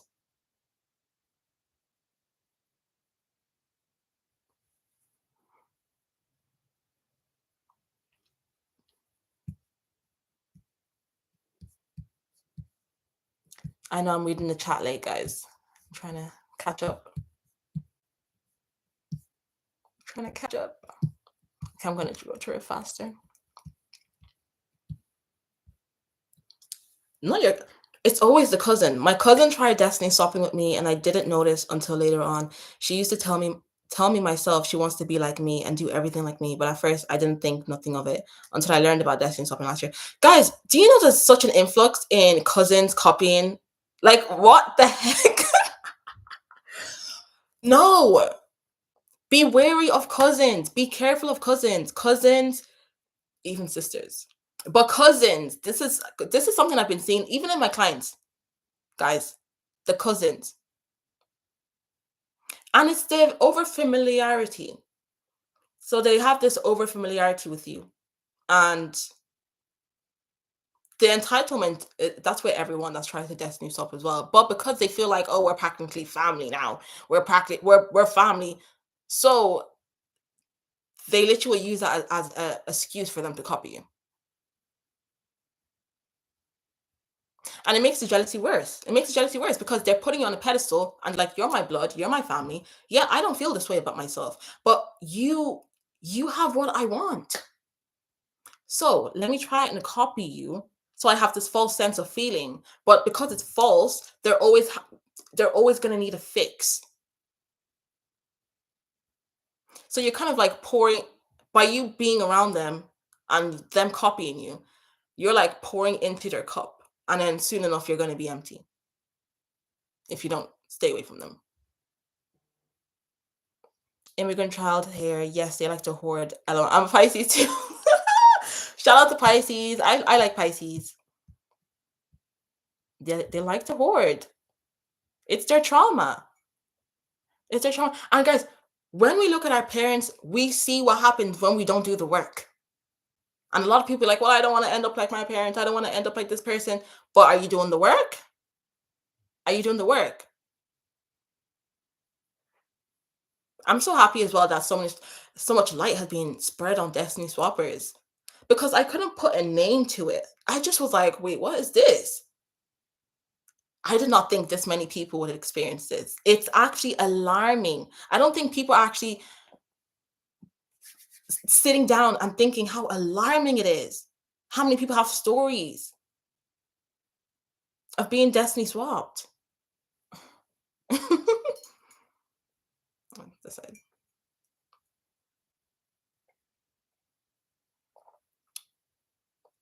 How do you deal with a narc nice to everyone but me? That's actually a good thing. If a narcissist is nice to everyone but you, is because they see your authenticity. They see that you're not with the bullshit, and you trigger something in them. Like it's a good thing. Like it's like, first of all, don't deal with them. Don't deal with them, but see it as a compliment. Because they feel like the nice act isn't gonna work around you, and you also just trigger them. The no return part is so real and kind of sad, but like you said, the variation is needed. Yeah. And now that's you guys are talking amongst each other.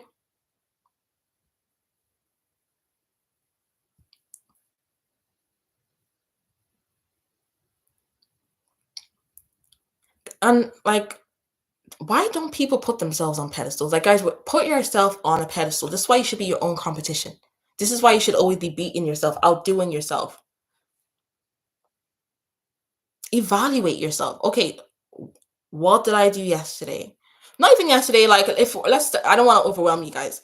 What did I do? How was last week? Did I derail from last week, or am I improving from last week? Was I consistent with my work from last week, or am I getting worse? This is how you have to keep up with yourself, and this is how you gain the confidence. I'm going to create something for you guys. I need to create something. I need to create something for you guys. And also, things you can do for your energy. Like, let's say you have low energy, there's certain things you can do. Hold on.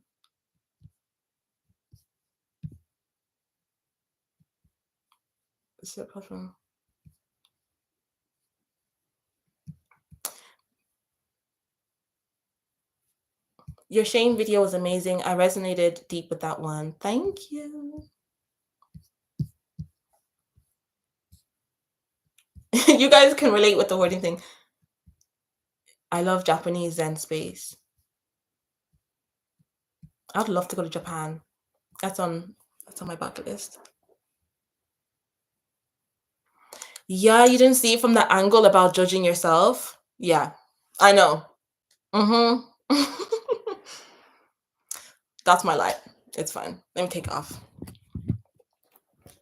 My mini light. And yeah, why you judge yourself is because you got it from someone else. Someone was judging you. You may have had a parent that was very judgmental. And if it wasn't to you, maybe they were judgmental to other people. So it's what you heard. Or friends.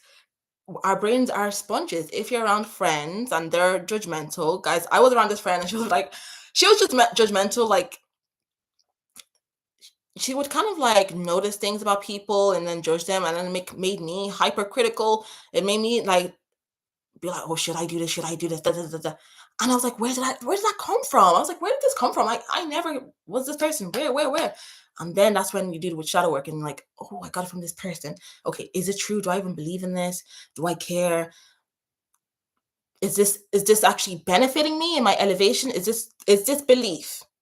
Is this belief benefiting me in my elevation? Is it helping me progress? Is it making me grow? No. But the good thing about beliefs, you can make up your own beliefs.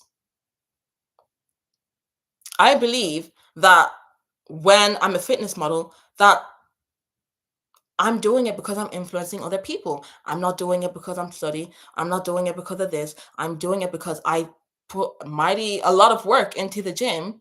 I look hot and I want to influence. Period.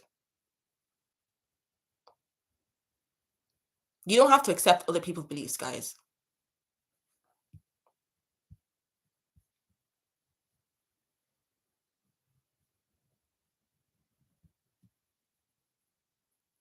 Hmm.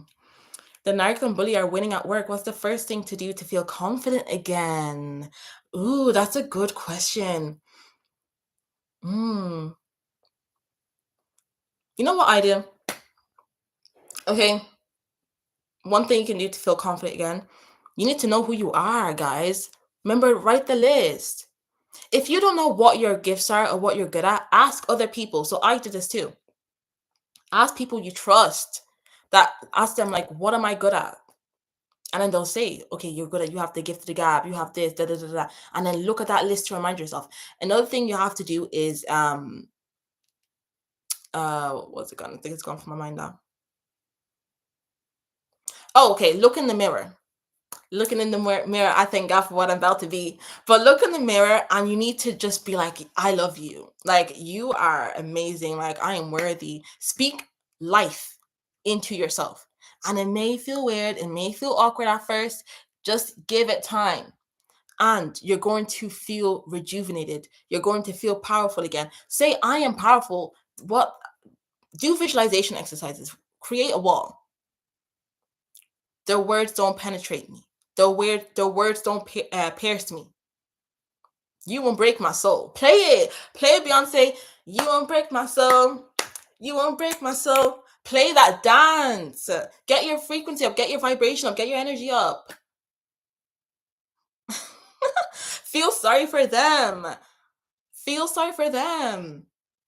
But like, damn, I feel sorry for you. You are so miserable. Oh my God, you want me to internalize that? You like misery is contagious. Misery loves company. So you want me to accompany you in your miserable, miserable, I can't remember the word. You want me to accompany you in your sad reality? Nope. Nope. Nope. No. No. No. No. Nice try. Nice try. Nice try. Because those words nearly got me. Those words nearly got me. But no. You also need to have like a routine, guys. You need to have a spiritual routine. When you don't have a spiritual routine, it can breed lack of confidence. Like, I'll just be honest, ask yourself, what are you doing now? What are you doing now? Remember to do affirmations, okay? And guys, it's literally science, okay? It's science. You're going to create new grooves in your brain, new neural pathways in your brain. Also, do you guys want some tea? Like some real tea? I think I said this already in the last slide. Now, I would advise you doing maybe doing this in the workplace, like if you're just sick and tired of people not treating you right. So does anyone know about law of assumption, right? Law of assumption. You can just assume the reality. I definitely mentioned this in the last slide. Use law of assumption because you know when you get bullied, sometimes we make it worse because that's now our thoughts and our feelings for that person. So that's what we're manifesting. But you could actually manifest them to treat you how you want to be treated. It works. You can just manifest them to stay out of your way. I don't think you should be manifesting them to like treat you like amazingly at work. Just manifest them to stay out of your way. Don't give it too much power because the more power you give, the more of it you're going to feed back to you that they are bullying you. It's going to reaffirm that. Shopping addiction and hoarding compulsion, mom club member here. Yes, but the thing is, I can't even complain because the things she gets are actually nice. You know what it reminds me of? You know, Share Seven. She's a Pisces, right? If you ever look at her background, she always has so many things, like so many things, especially in her spiritual channel, a Share Star Goddess. She has like so many things, and it looks nice, but it's just a lot of things. Like that's my mom. Like she collects.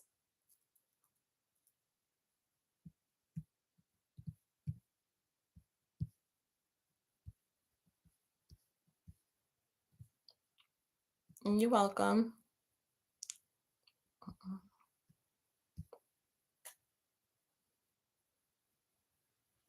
Okay, so you're saying because it's not commonly spoken about, the people who experience attempted and successful destiny swaps don't know what's happening to them, and the envious ones who act them out don't talk about it as well.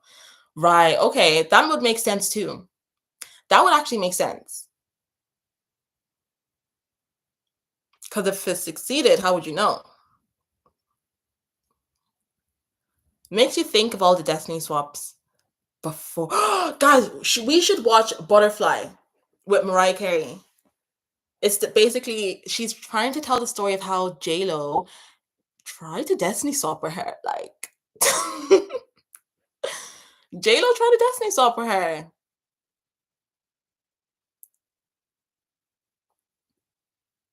It's crazy. I'm still trying to figure out how we're gonna do this. Like, how do we walk? Like, how do I think I need to get a webcam. I need to get a webcam and then like stream it. But would I be able to do that? Like, even on memberships? I'll find a way. Secret society stuff. Secret societies. I like researching on secret societies, guys. They're very interesting.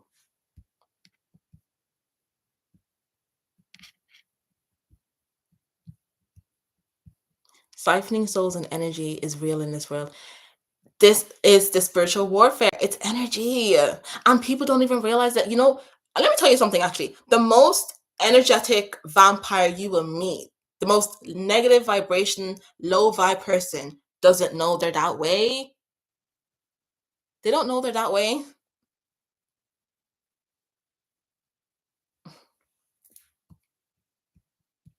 So this is why you have to be aware. Okay?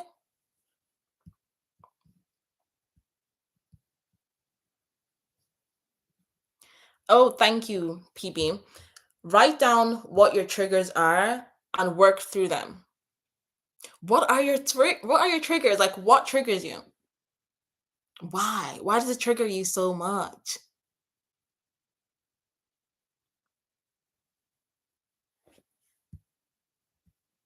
And yes, have reminders for yourself when those triggers happen.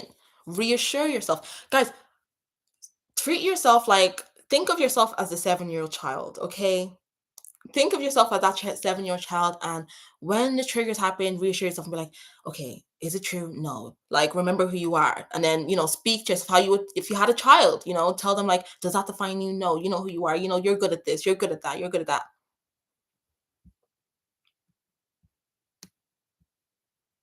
Your niece tried to destiny swap with you? Your niece. Oh, okay. This is getting crazy, guys. Oh, just like her narc mother. It's scary. Yeah, so even what I was saying with the cousins, I eye them because I'm like, I know you learned this from your mother. What is your mom saying? And then it makes you think what their mom is saying about your mom. If the cousin is copying you.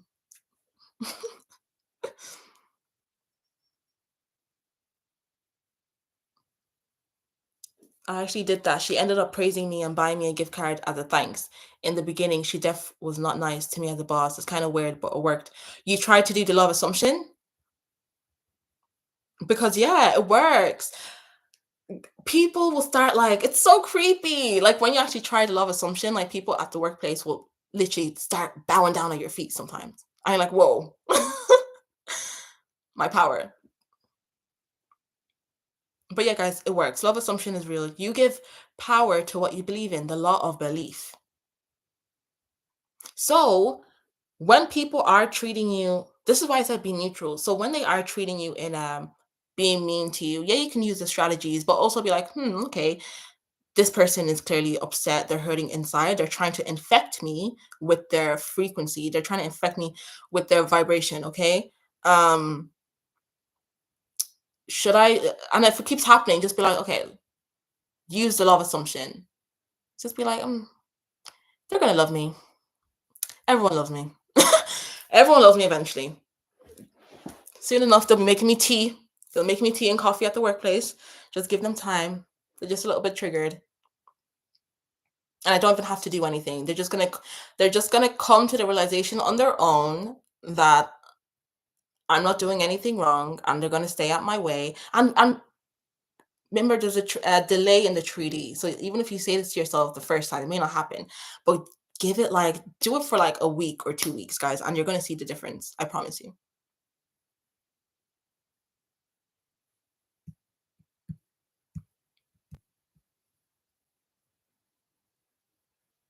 I felt the share comment.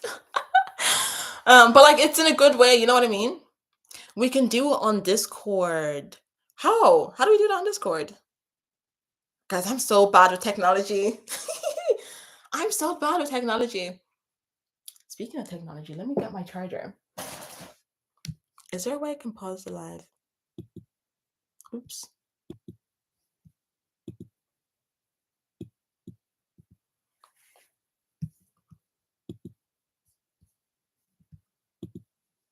Okay, let me get my charger, guys. 1 second.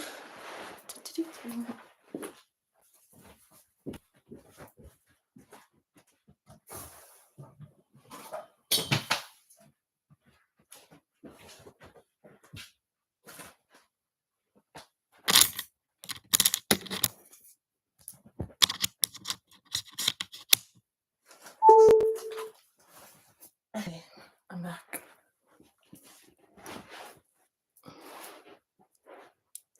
JLo is so tired. Yeah, JLo, guys, I think it's a bit obvious that JLo is a covert. Is it covert at this stage? Is a narcissist. Is it covert at this stage?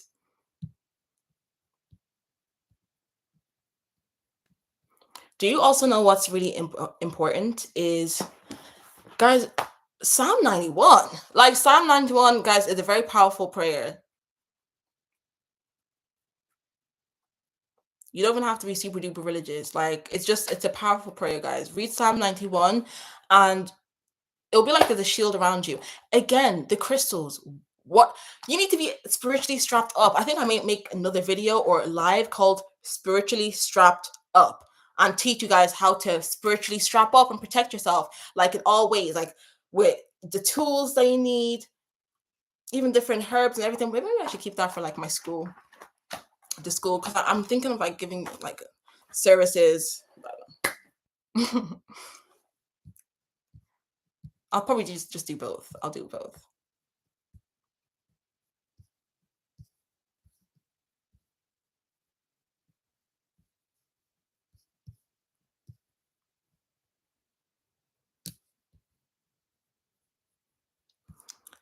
That works for me so well at the gym.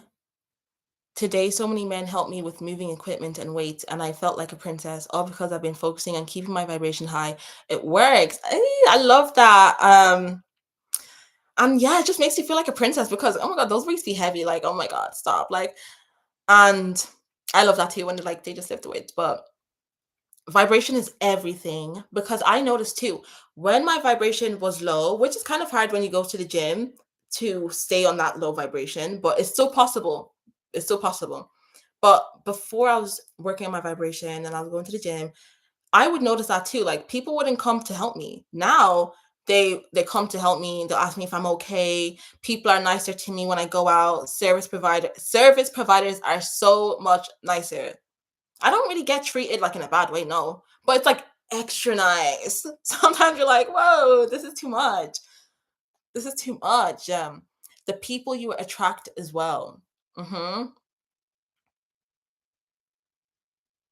You will even have, guys, when you raise your vibration in a certain way. Why am I whispering like someone behind me? Guys, your enemies, the people from your past, your ops, they will come back. They will come back.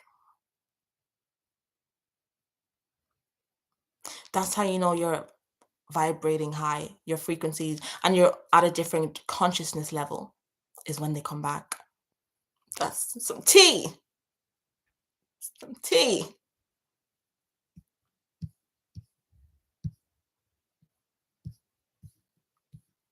Yeah, another good movie is Balazi Entertainment posted about this is Milena.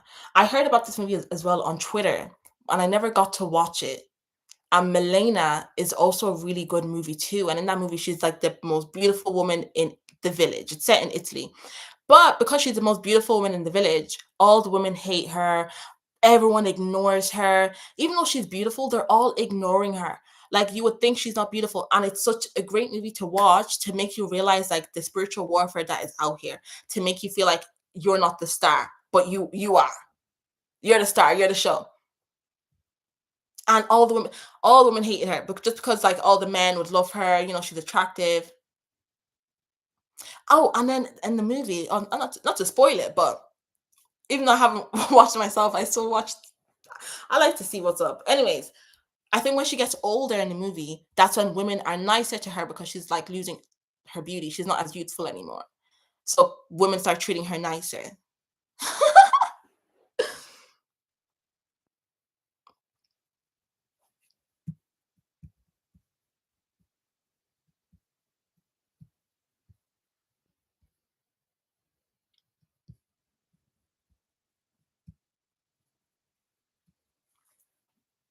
Also, let me ask you guys, how's your manifestations going? Okay. How are your manifestations going? With me, I feel like I've been in a flow state. I feel like I've been doing really, really good in my manifestations because, yes, we may have a goal, like a big goal, but it's important to also create small goals. That way, it makes you feel more powerful when you check that off your list.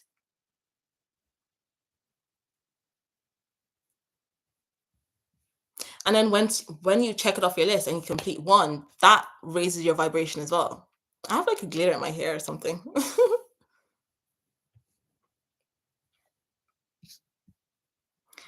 And oh, like I was saying with the planets all aligning in March as well, this is the perfect time for manifestation. Well, every time is the perfect time for manifestation, but dream big. Use this time to dream big. Use this time to just put things on paper. Actually, write things down on paper and speak out loud as well.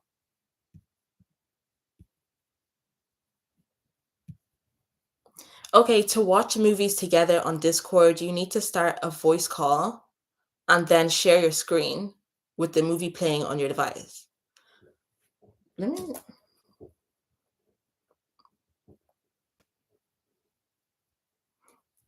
So I'm just taking a picture of your comment.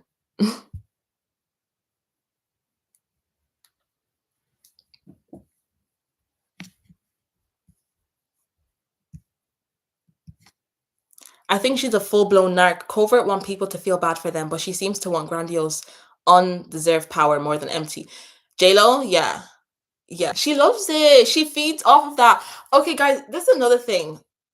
Some like narcissists can be like alchemists because they feed off energy. And it may not be in like the good way, but they still know how to use energy. Like even when J-Lo is being toxic and stuff, she knows people are gonna talk. And she uses that energy. Why do you think she's been around for so long? It's like rage baiting. You know when people do rage bait?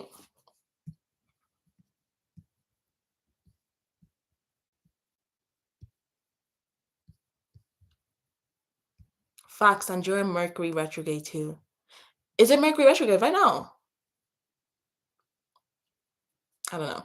But the waning moon is really, I just can't wait for the full moon, guys. I don't like this waning moon right now. I don't like it. Oh, Diamond, thank you. This is so random, but you have very beautiful eyes, Sapphire. Definitely the makeup tutorial. I'm coming with the makeup tutorial. Don't worry, I'm coming. And thank you. I've heard, I've actually gotten that before. People are like, oh my God, I love your eyes. And then someone was like, oh, be careful. So I was like, you have empath eyes, or I can see the light in your eyes, so be careful because narcissists can see it too. So narcissists, they can look in your eyes, some of them, and they can know if like you can basically be a victim. Like they know if you have a light through your eyes, is what I want to say. You should do ASMR or meditation for us. You are serving tea. Yeah, I'm gonna do meditation. ASMR. ASMR is so funny because I love watching ASMR. I love watching ASMR. But meditation, I'm gonna do in facts.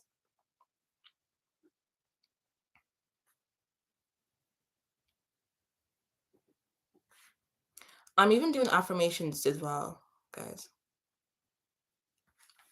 Just look out for my community post because I'm gonna post a form for you guys to fill out, which is gonna help with me knowing like what type of meditation to do, what type of affirmations. Affirmations, I already know like you guys want empowerment type of affirmations, abundance, all the good stuff that I know.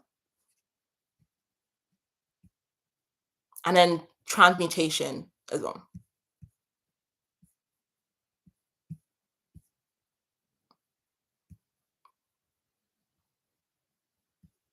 I'm gonna be giving you guys a lot of work. Heads up. Just to let you know, I'm gonna be giving you guys a lot of work. Let's get to work. Okay? Because the real spring, the real New Year's is coming up, guys. So let's get to work. We have time to play. Why am I doing that voice? No, but honestly though.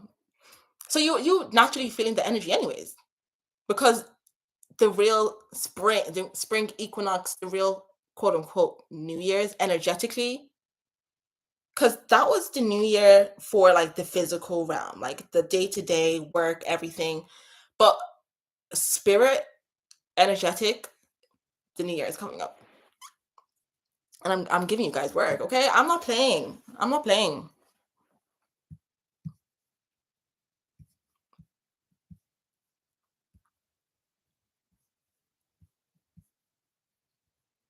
Manifestation is all about positive energy. The more the positive energy, the face clear. I feel that. Yeah. It's also about your feeling. Okay. So it's also what you're feeling. The feeling is the charge. Because you could be thinking positive thoughts, but how are you feeling inside? You could be saying, I'm so great. I'm so grateful for my home. I'm so grateful for this and that. But inside, you feel like you're lying. Deep down, you're not actually grateful. You actually have to feel. This is why the most powerful, like, prayers get answered because of that emotion behind it. This is why, guys, when you're at rock bottom, okay, this is when you're at rock bottom and you pray, it usually gets answered because there's so much feeling behind that and you really mean it. So you have to just mean what you're saying. Long story short, you have to really mean it and not make it a lie. And when I say sometimes it may feel like a lie, yeah, because sometimes you can't train yourself with repetition to make it more natural to have that feeling. So fake it till you make it. But at least you are aware to know that, okay, it's feeling and thought. Think of the feeling as the thing that charges the thought out into the universe, out to the ethers. That's why it's important to monitor what feeling you are when you're manifesting too. Because if you're sad and then and you're manifesting like really, really sad, then you could be sending that energy out. So just remember to gather yourself and get yourself grounded and breathe. And then that's when you can, you know, transmute.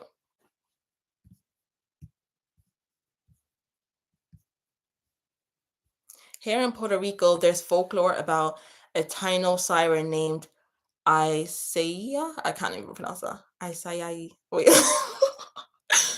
Who was the most beautiful woman in her village, but was cursed to be a mermaid by the women in her village. Oh, so there's another story time. There's another story time about. Oh, I don't think did I finish what I was going to say about the smear campaign with Medusa? How everyone deemed Medusa to be this scary thing, okay? Because she has these snakes, she turns people into stone, not knowing the origin of the story. She'll turn to stone because of her beauty, and her beauty literally caused her to basically live a cursed life. And people are literally believing the negative part. They don't even know the full story of Medusa. They just know, oh my god, she's so evil. She turns people to stone. You don't know why she got turned people into stone though. So that's like a smear campaign too.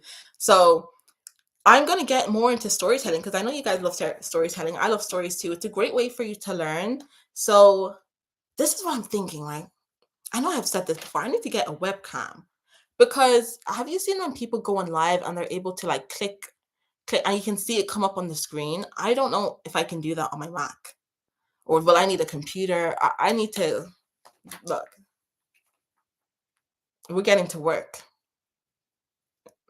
I'm taking the name down because I want to research.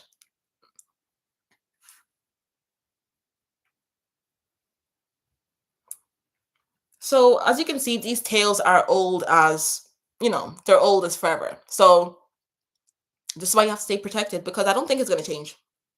I don't think it's going to change. Look at how much content has been put out on jealousy, on monitoring spirits. But guys, why does it seem like it's only increasing? Why does it feel like the jealousy is increasing? There's a shift. There's a shift. Like, there's some people are awake, some people aren't awake. You will definitely see the shift by now. There's a huge shift. The shift is here. The shift is here. Oh, Mars retrograde. Yes, I just saw that. Yes, Mars retrograde. That's happening in March as well. So you're gonna have more energy, guys.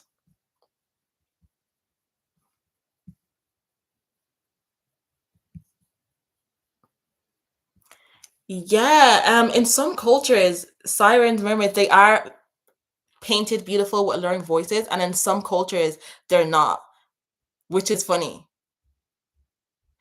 Speaking of sirens, let me actually write that down because I want to get into that. I want to get into that. Even in my country, like in Nigeria, they call it Mami Wata, and there's so many stories on it. It's like people say she's evil, people say she's not evil. Some people paint her to be this beautiful woman. Some people paint her to be scary. I don't think she's scary though. I think she is a beautiful woman. They depict her sometimes to have ginger hair and dark skin. Some people sometimes depict her to have black hair, dark skin. So I've seen different versions. And there's so many stories. It's real. There's so many stories.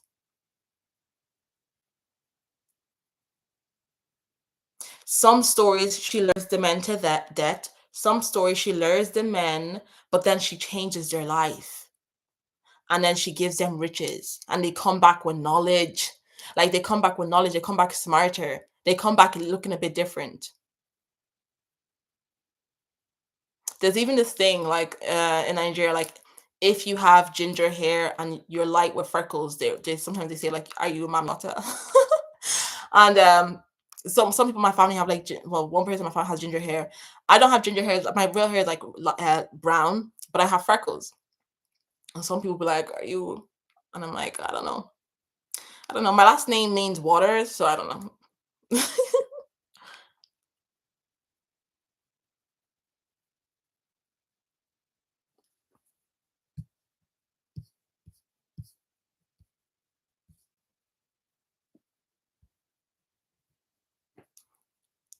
Yeah, be wary of women beating. But then I've heard stories of her luring them to death because they weren't good people or they were trashing the beach, or she'll test them.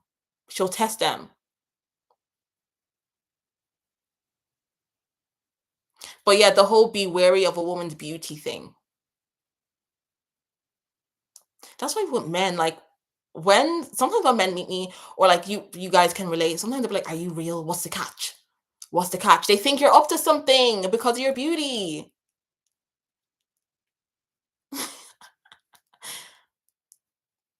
Gary said, "Faith is what catapults your desires, not really wanting it." Yes. Ooh, yes, it is fate. It's fate. That reminds me of the dream I had as well when I was in space. I viewed that as fate. Always having faith, always taking a leap of faith. Like, because I was like jumping up and down in space, which means limitless.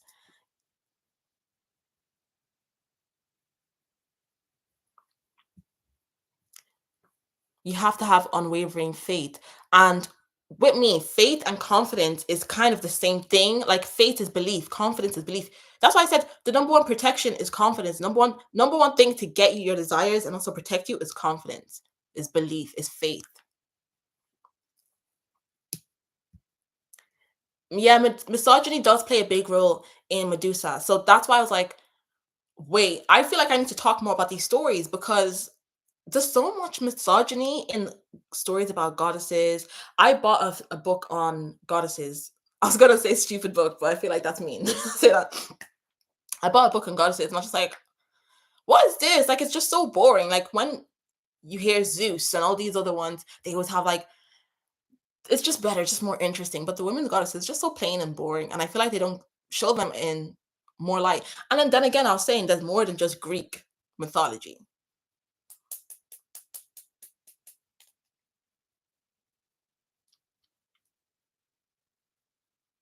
I have heard about that. I've heard how how Lady Gaga Destiny swapped with a beautiful singer, Lena Morgana. Guys, I don't think you guys know. I used to be the biggest conspiracy theorist. I used to be such a big conspiracy theorist. I'm not like, I try my best not to be like sometimes I do. First of all, I think I live in the rabbit hole. I live in the rabbit hole, and then sometimes I peek out. But I've heard about that. Now, all I'm gonna say is in the music industry, a lot of energy harvesting goes on. Okay, like I know you've seen my video on Aaliyah. Even though there's certain artists, I will still listen to them and be like, yeah, I like them, you know. But at the same time, we have to just realize that they harvest energy, and sometimes they even. I hope I'm not going too deep for you guys. Sometimes they'll even tap into people's energies that are no longer alive. They can do that. That's the whole thing. That's the whole thing. Okay, I don't want to talk too much about this on this live because it might go crazy.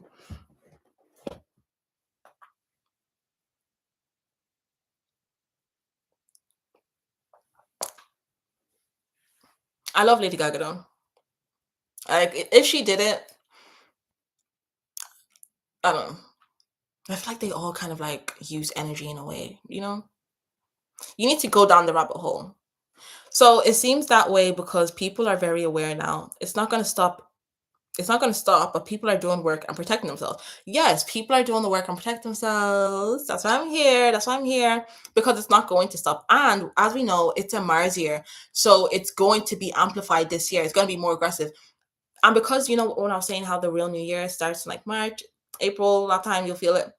So it's going to get even worse March, April. Because that's when it's officially the Mars year is officially gonna start.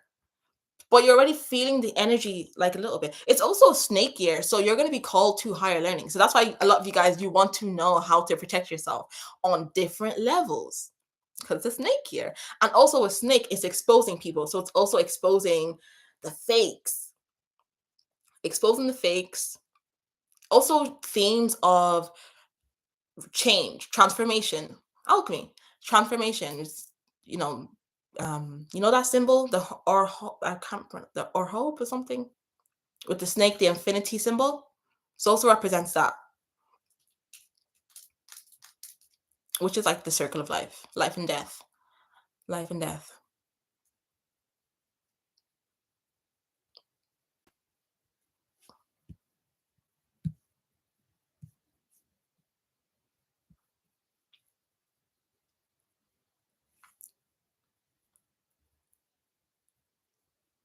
I hope you guys have been doing your baths. Did I? Oh yeah. Okay. So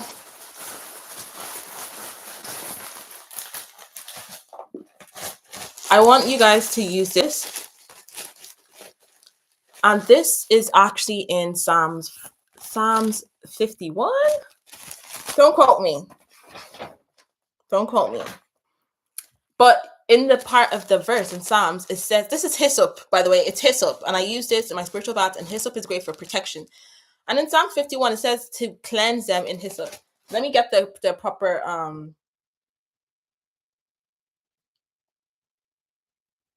and make sure it's actually the proper verse, okay?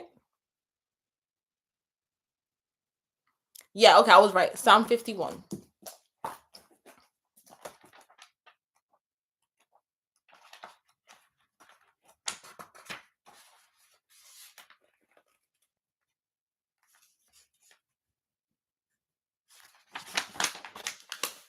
Mm-mm.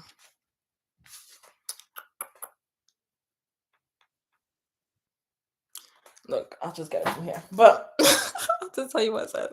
That's too much writing. There's a whole. Anyways, it says basically, purge me with hyssop, and I shall be clean. Wash me, and I shall be whiter than snow. And that's King David pleads for purification after his sin with Bathsheba, asking God to cleanse him with hyssop. So hyssop is a powerful herb that you can use to cleanse your energy field and to protect you. And hyssop was one of the herbs I used when I told you I saw that dream. But I always get dreams when I have spiritual baths. I feel like it's my way of confirmation. But guys, make sure to write that down, okay? Hyssop is very powerful, and you will get confirmation in your dream. And if you don't dream all the time, you're gonna get confirmation one way or the other. You're gonna get a sign that it worked. And if you don't have a bath in your house, if you just have a shower, you can still do this. Um, you can how you will do this is you create have like a bucket. Have a bucket, and then you put the herbs inside the bucket and then pour it over you. Or you can put it in a jug, like get a really, really big milk jug, a really big jug, and empty it up, and then boil the herbs and do that in the pot, and then put it inside the jug, and then pour it all over you as well. If you don't have a bath, and you can't go wrong with salt. Agrimony as well. I have that too. Agrimony is powerful. So if you want to protect yourself, especially this is what I do. So put agrimony and salt in a bowl, pray over it, say what you want, activate it, and then because this salt, this is for protection, put it over your windowsill and put it on your door, like the entrance of your door, your front door, whichever way, whichever one you prefer. You can put it around your workspace, on your windowsill, and it works like a charm. Another thing you can do is put a clove in your pillow. I love cloves. And cloves are a great alternative for star anise.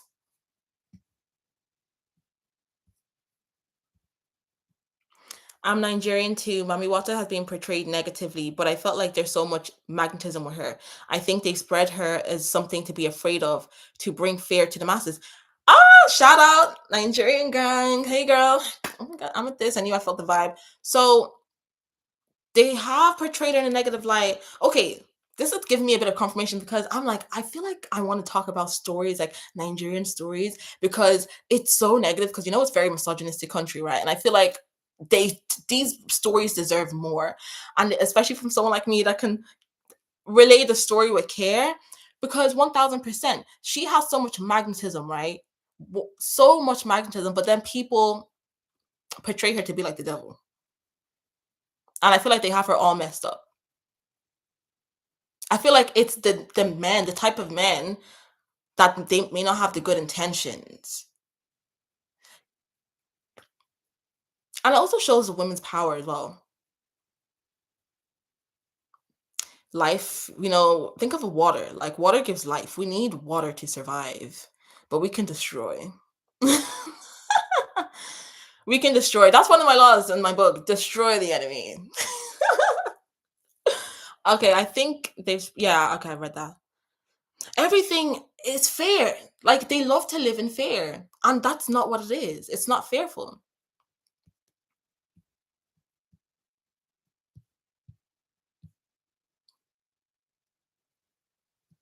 Mami Wata's in Ivory Coast too, my country of origin. Mami Wata is going to be in every country that I think she's in every country, honestly. I was going to say every country that the transatlantic slave trade happened, and obviously in Africa as well. So you're going to see that. But then you also see it in Asia. Like I've heard stories of the Philippines, my Philippine friends. Is that what I'm saying? Philippine friends? Filipino. Damn, brain fart. Filipino friends have been telling me some crazy stories that get down there too. So I feel like it's deeper than that.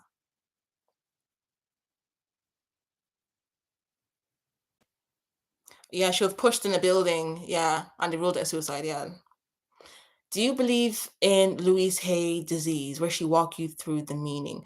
Louise Hay, I haven't seen that exactly, but Louise Hay, yeah, I do like her sometimes. I watch her videos. I feel like I can always learn from people.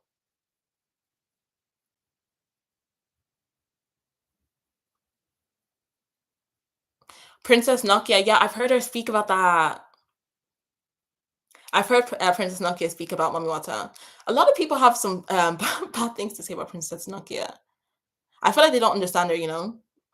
Production company about, oh, also the Orishas. Ooh, who's ready? Who's ready for that conversation? Is it time? Are you guys ready now? Are you guys ready now? Or are you guys scared?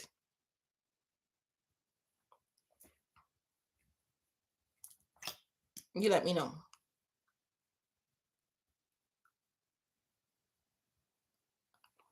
I'm not going to speak about the Orishas if people are scared and they're not educated. I'm not going to do that because I'm not going to speak and then people in the comments are going to be like, oh, what are you talking about? This is the devil and stuff like this.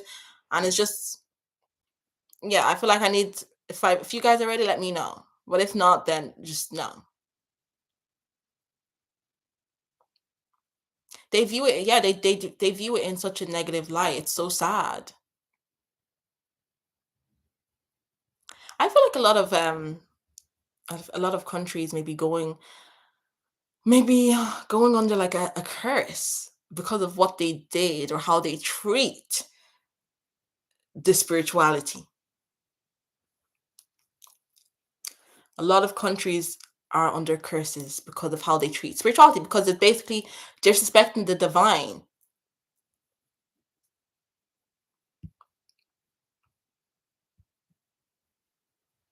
Oh yeah, there's a lot of Yoruba culture embedded in Puerto Rico. Yes, I love learning about these things. By the way, so I know this. So I'm like, yeah, in Cuba too, and in Brazil, it's beautiful. And what do you know what I like about you guys? I love that you guys kept it up. I love that you guys kept it up. I feel like this is why I've always kind of been closer to that side of the world because what I see in my in with Nigerians, it's a bit disgraceful. They completely shun it. They completely say satanic. They completely just say like it's bad. If you do it, you're a bad person. And I feel like that's why the country is suffering real bad.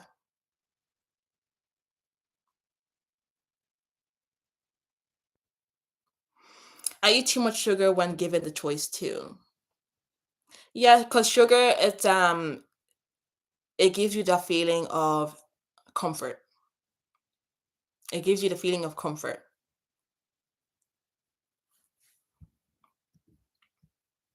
Sometimes you'll feel like when you're more sad or when you're lonely, you will lean to eating sugar, having sugar. Yeah, I'm aware of that. I'm not Yoruba though, a Nigerian. I know there's a museum for the Yoruba in Nigeria. Is there? I didn't know that. I'm not even Yoruba, guys, but like I think I mean Igbo spirituality is beautiful too, but everyone's I think spirituality in general is just beautiful, but yeah, I think their spirituality is beautiful too. What I find with myself is that I know how to spot it now. Not leave me alone, it's so weird. Mm. What would you do? I've in my network a really rich guy, multimillionaire, but he finds me too powerful. So I repel him. I've attracted a guy powerful, another one, but his influencer girlfriend feels threatened by me. How to get the guy you want? I have a powerful job, but looking for safety financially. And they got it. Enjoy your life. He you want the millionaire guy, but he says that you're too powerful though. So I feel like, first of all, him saying that, even though he's a millionaire, I feel like it's just a cop out because how are you a millionaire man and you're saying that I'm too powerful as a woman? But then some millionaire men like really weak women. Do you know what I mean? Like it could be true. Like he's just being honest with you. Like he wants a woman that's like weak and subservient. You can't force that. Like you can't force that. Like you wouldn't like even if you're to do like love assumption, I feel like that could backfire because it's not on the ground where they already like you and then you're doing the love assumption to like make it like strong and solidify the attraction. And it sounds messy because what you said he has a girlfriend that's threatened of you. Girl, there's gonna be other ones out there. Just leave him. I wouldn't do anything. If he's willing to pay, like provide for you, then that's a different story. But it's seeming like he doesn't want to do that though, because he just says you're too powerful. Why don't you come up with a story, a damsel in distress story, say you need help with something and see if he's going to send you money for it? Okay, so why don't you try and get something out of it?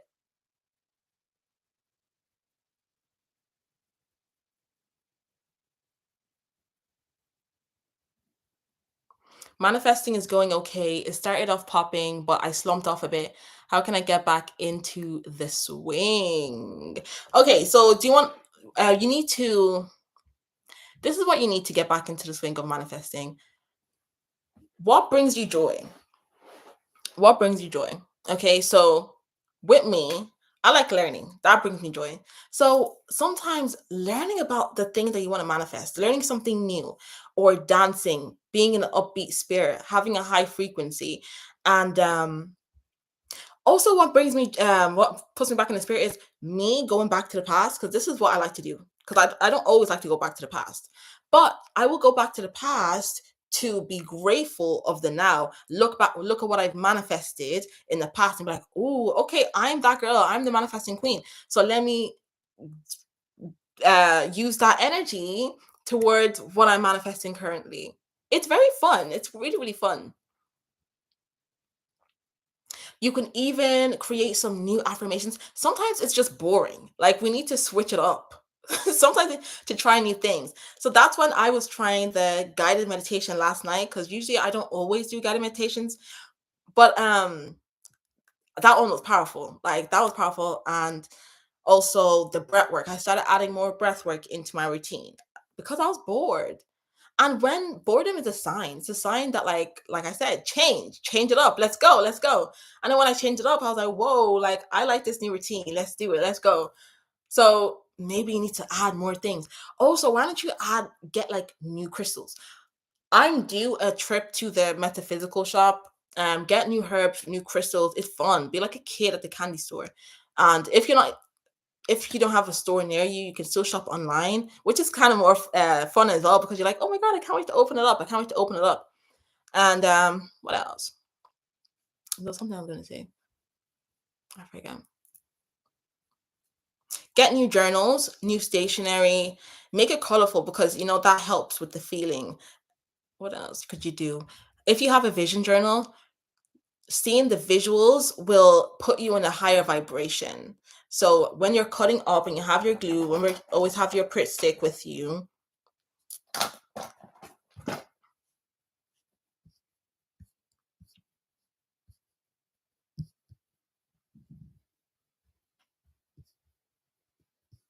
I eat too much sugar when I'm given the choice. LOL. Guys, that's why I try to stay away from sugar, but sometimes it will get you. It will get you.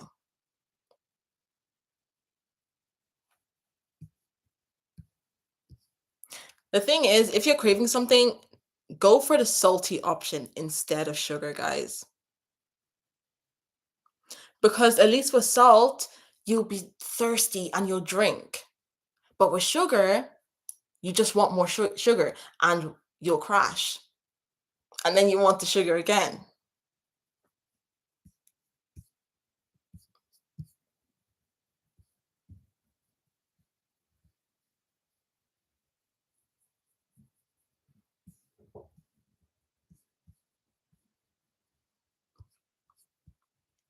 2 hours, 24 minutes. Okay, I should probably get off live, because the people rewatching this back, I don't want to make it too long for them.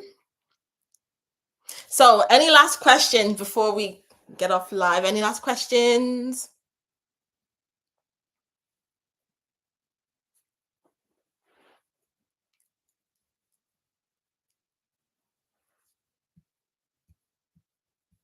Let me make sure I actually read all my notes. Let me make sure.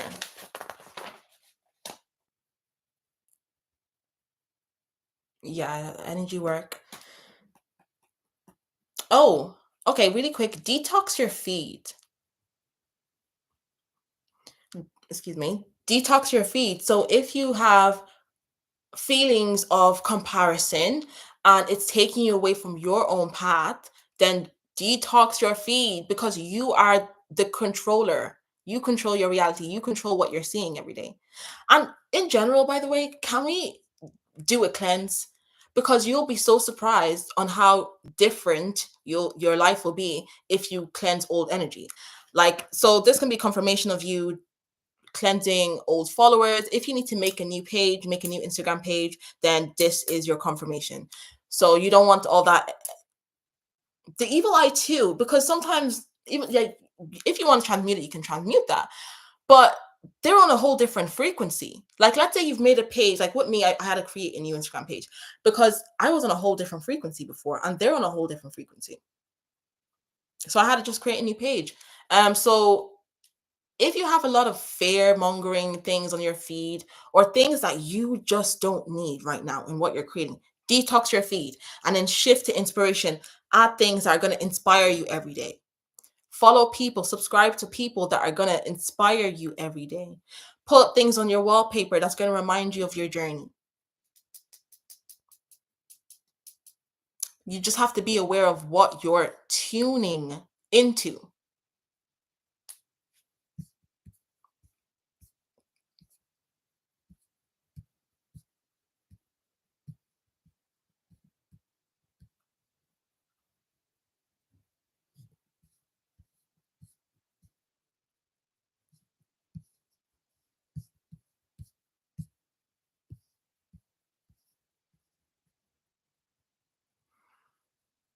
Oh, thank you. No problem. Thank you for joining.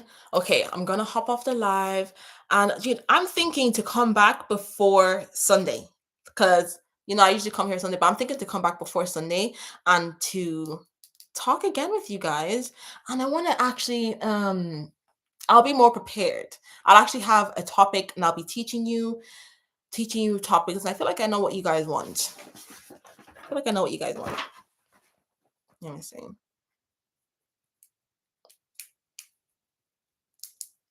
I'm just going over my notes.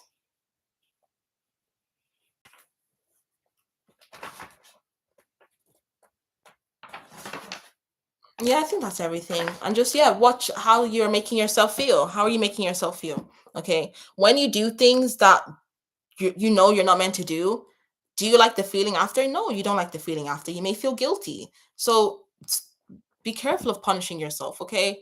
Even if you're trying to be better and then maybe you miss a day. Okay, you're human. Okay, you don't have to punish yourself.